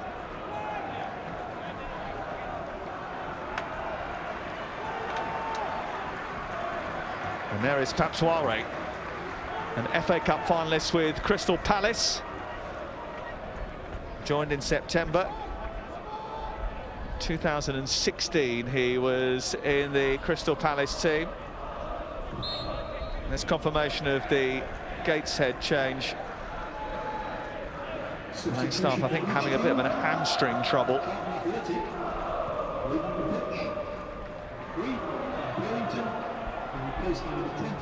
And it's Ben Purrington who has gone off for Papsoire. Interesting story about Papsoire was that he once had to be airlifted from a traffic accident on the M4. And he had serious injuries. He was out of the game for around about 18 months as a result of that. Sort of curtailed his career. He started to rebuild it again. And it was a horrible accident that he found himself in. It's good to see him up and playing professional football on a regular basis again. Yeah, I remember that. That was it was a shocking moment as well. Just glad he was okay in the end.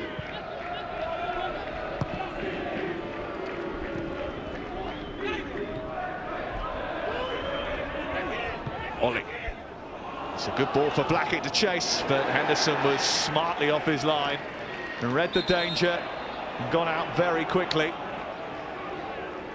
That was excellent from Henderson there. He noted, he spotted the danger, sprinted out, committed himself, spread himself out, got the ball, won it really, really well. Ultimately, you know you're going to be in for a tough night when the striker's closing in on you at pace, as you are there. They show great strength, great commitment as well.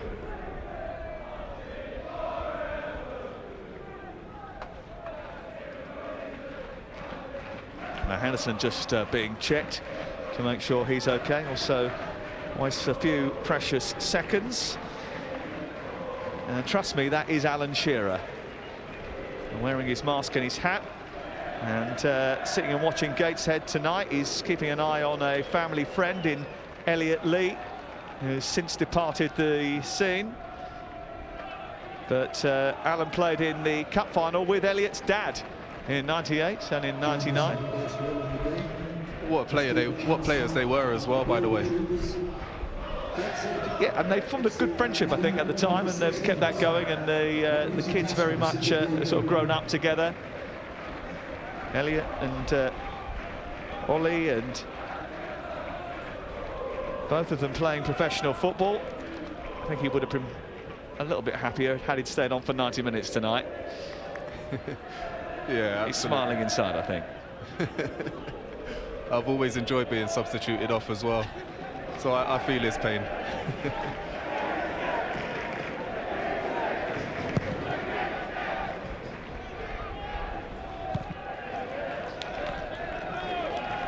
It's been 11 matches now that Johnny Jackson has been in charge, and he's yet to be given the job on a permanent basis. Negotiations, I think, have started and are ongoing.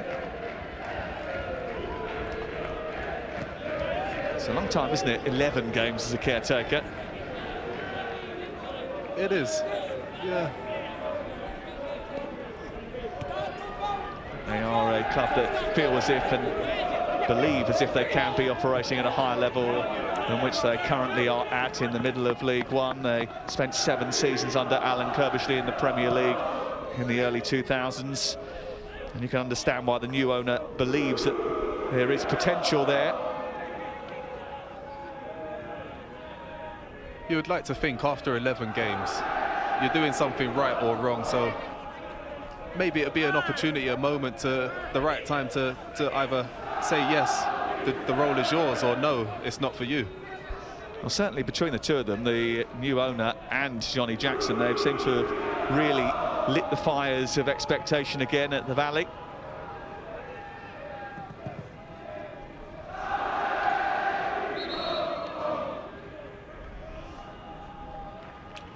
Jack Hunter is about to come on. Another former Newcastle trainee. And he takes the place of Owen Bailey in the centre of midfield.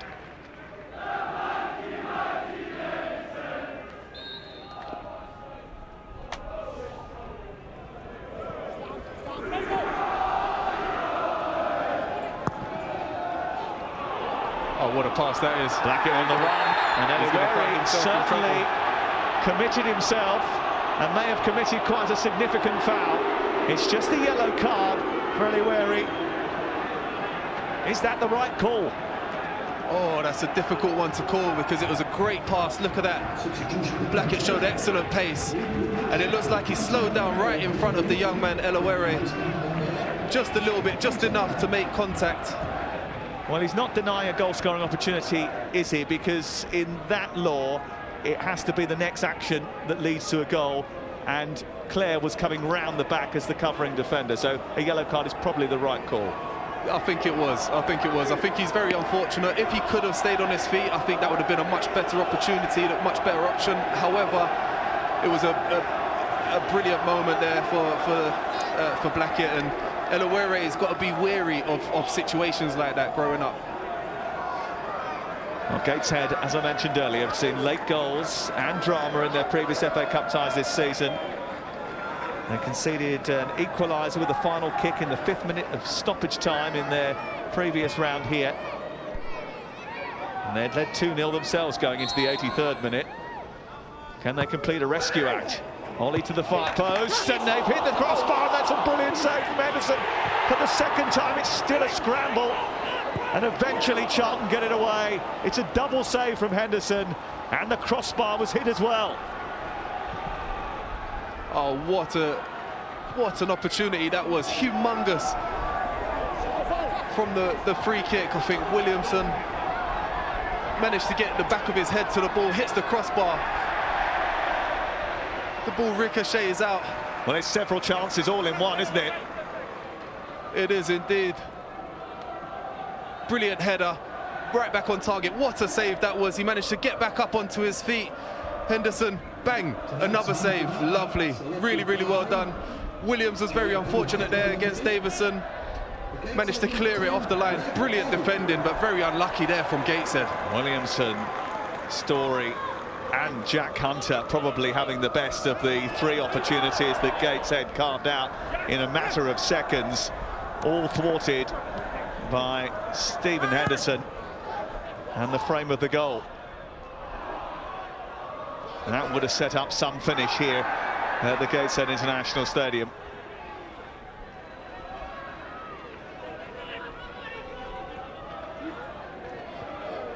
Lico.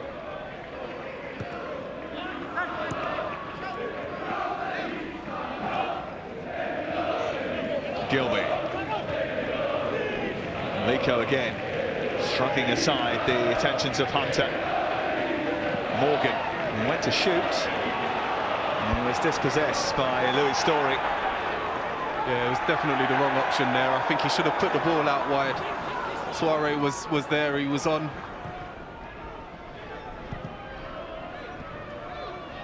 Well, it is a first defeat of the season here at the International Stadium for Gateshead, should it finish like this. And John Jackson now winning 7 of his 11 matches in caretaker charge of the Addicts. They swatted aside Havant and Waterloo in round 1. And they are going to go through with a decent victory away at Gateshead, a team that are in form, in a stadium that can be a bit of a leveler sometimes. I mean, it's a great playing surface, but it's wide, it's open, the wind swirls around inside this huge bowl. Stockley. And we'll have 4 added minutes before victory is confirmed. I think Gateshead have got to keep their heads up here. I think they've done really, really well today so far. I think they've not pulled away from their game plan at all. They've stuck to it. They've done the simple things well. They've managed to put the ball in the channels and get these Charlton defenders on the back foot as well. Well, the biggest compliment you can play them is that you didn't really notice the golfing quality in terms of the league position. Well, absolutely. You know, Gateshead still have managed to have those 10 opportunities on goal, and you know, that's nothing to be sniffed at. They've been very unfortunate with a good few of those as well.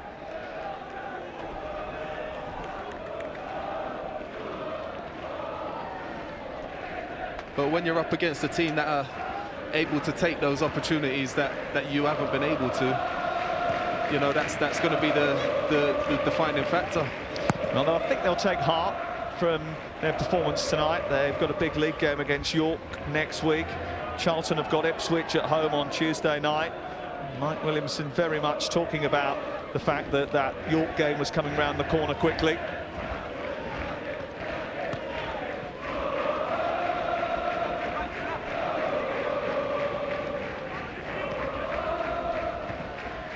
It is only a rare defeat for his team.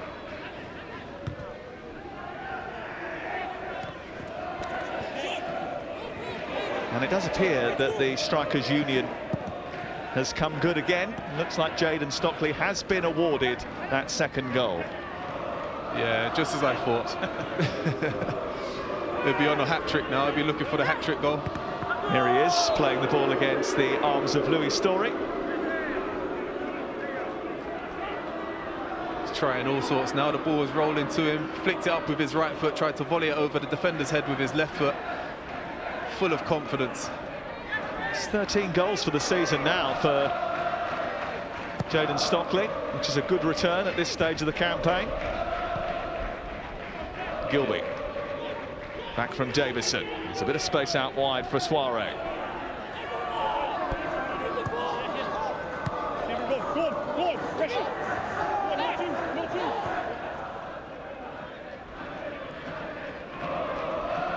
Looking fame one.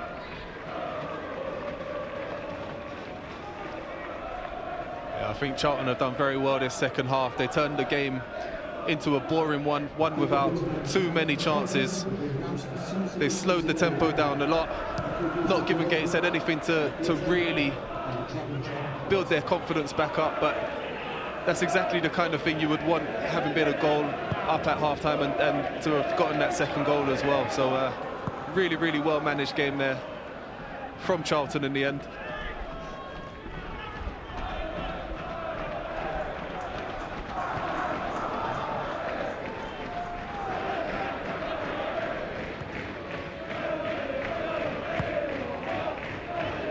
A dicey back pass for Chapman to deal with in the final minute of the game.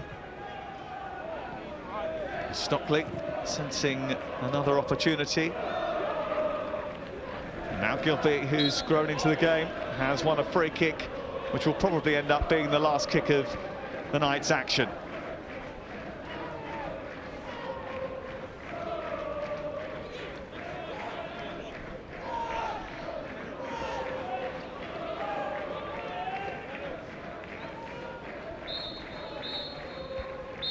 And there won't be a free kick. That will be the end of the match. Instead, Charlton come north and march forth into round 3 of the FA Cup. The Johnny Jackson revival of the sleeping South London giant continues with a hard-fought victory over non-league Gateshead.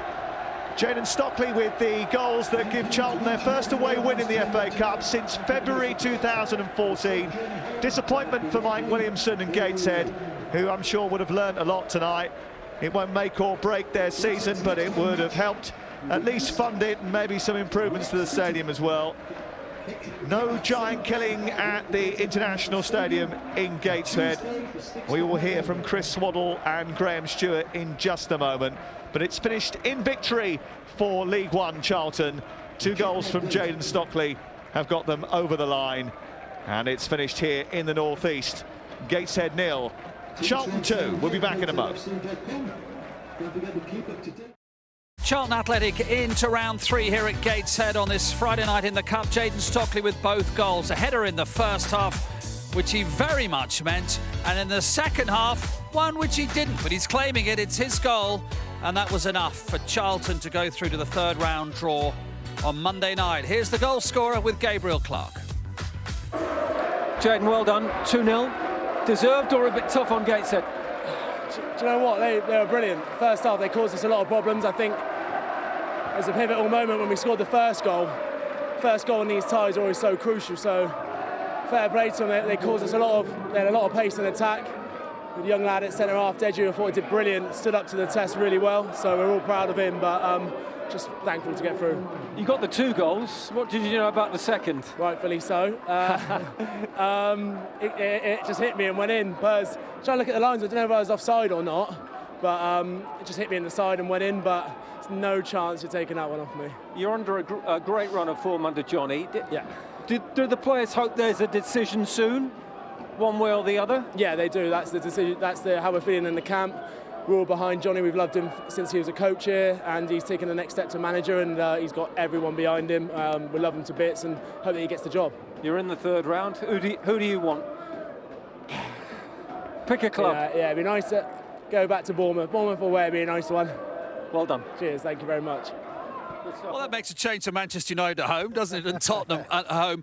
Interestingly, you picked out the fact that they'd picked Stockley and Washington to play together through the middle, that it was effective, and it worked really well, particularly with the first goal. Yeah, very much so. They combined well, didn't they, for the first goal. A fantastic run by Washington in the end. But we said big man, little man. Washington with his movement was good. Stockley does what he does best, which is score goals. We get the first goal here. Perfectly timed run by Connor Washington. Gets the ball, takes the defender on, calms himself down. That's the most important thing. Delivers the ball. And as I said in the first half analysis there, his eyes light up because You don't get many of them. Calms himself down. That might be the difference between the two teams tonight, Chris, in the vital positions. Yeah, I was just going to say that the difference between the two teams was when they got in good positions, they kept a calm head and picked the right decision. Unfortunately for Gateshead, they looked nervous, they panicked, they lashed at it instead of just passing it into the net.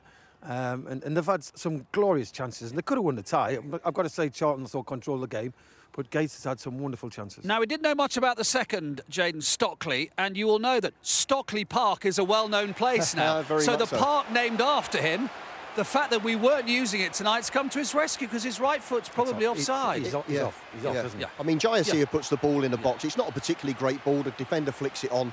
Ben Purrington comes in at the far post there. Jayden Stockley doesn't know anything about it. Hits him on the chest, ball goes in, but as he says in his interview there, you're not taking that off a centre Tough on forward. the assistant, actually, because it was right here, wasn't it, with a naked eye. Yes, listen, without VAR, that's never... It's always going to be a goal, isn't it? But if you really analyse it, you can say he's just offside. But, you know, you can't blame the linesman for that. No. They had the chances, Gateshead. They spurned them. It is Charlton who is into round 3. The draw is on Monday night, and about 400 fans away to our right made the long trip from London. Johnny Jackson salutes them, and the Charlton fans off into the famed Newcastle nightlife, enjoying themselves after that 2-0 win.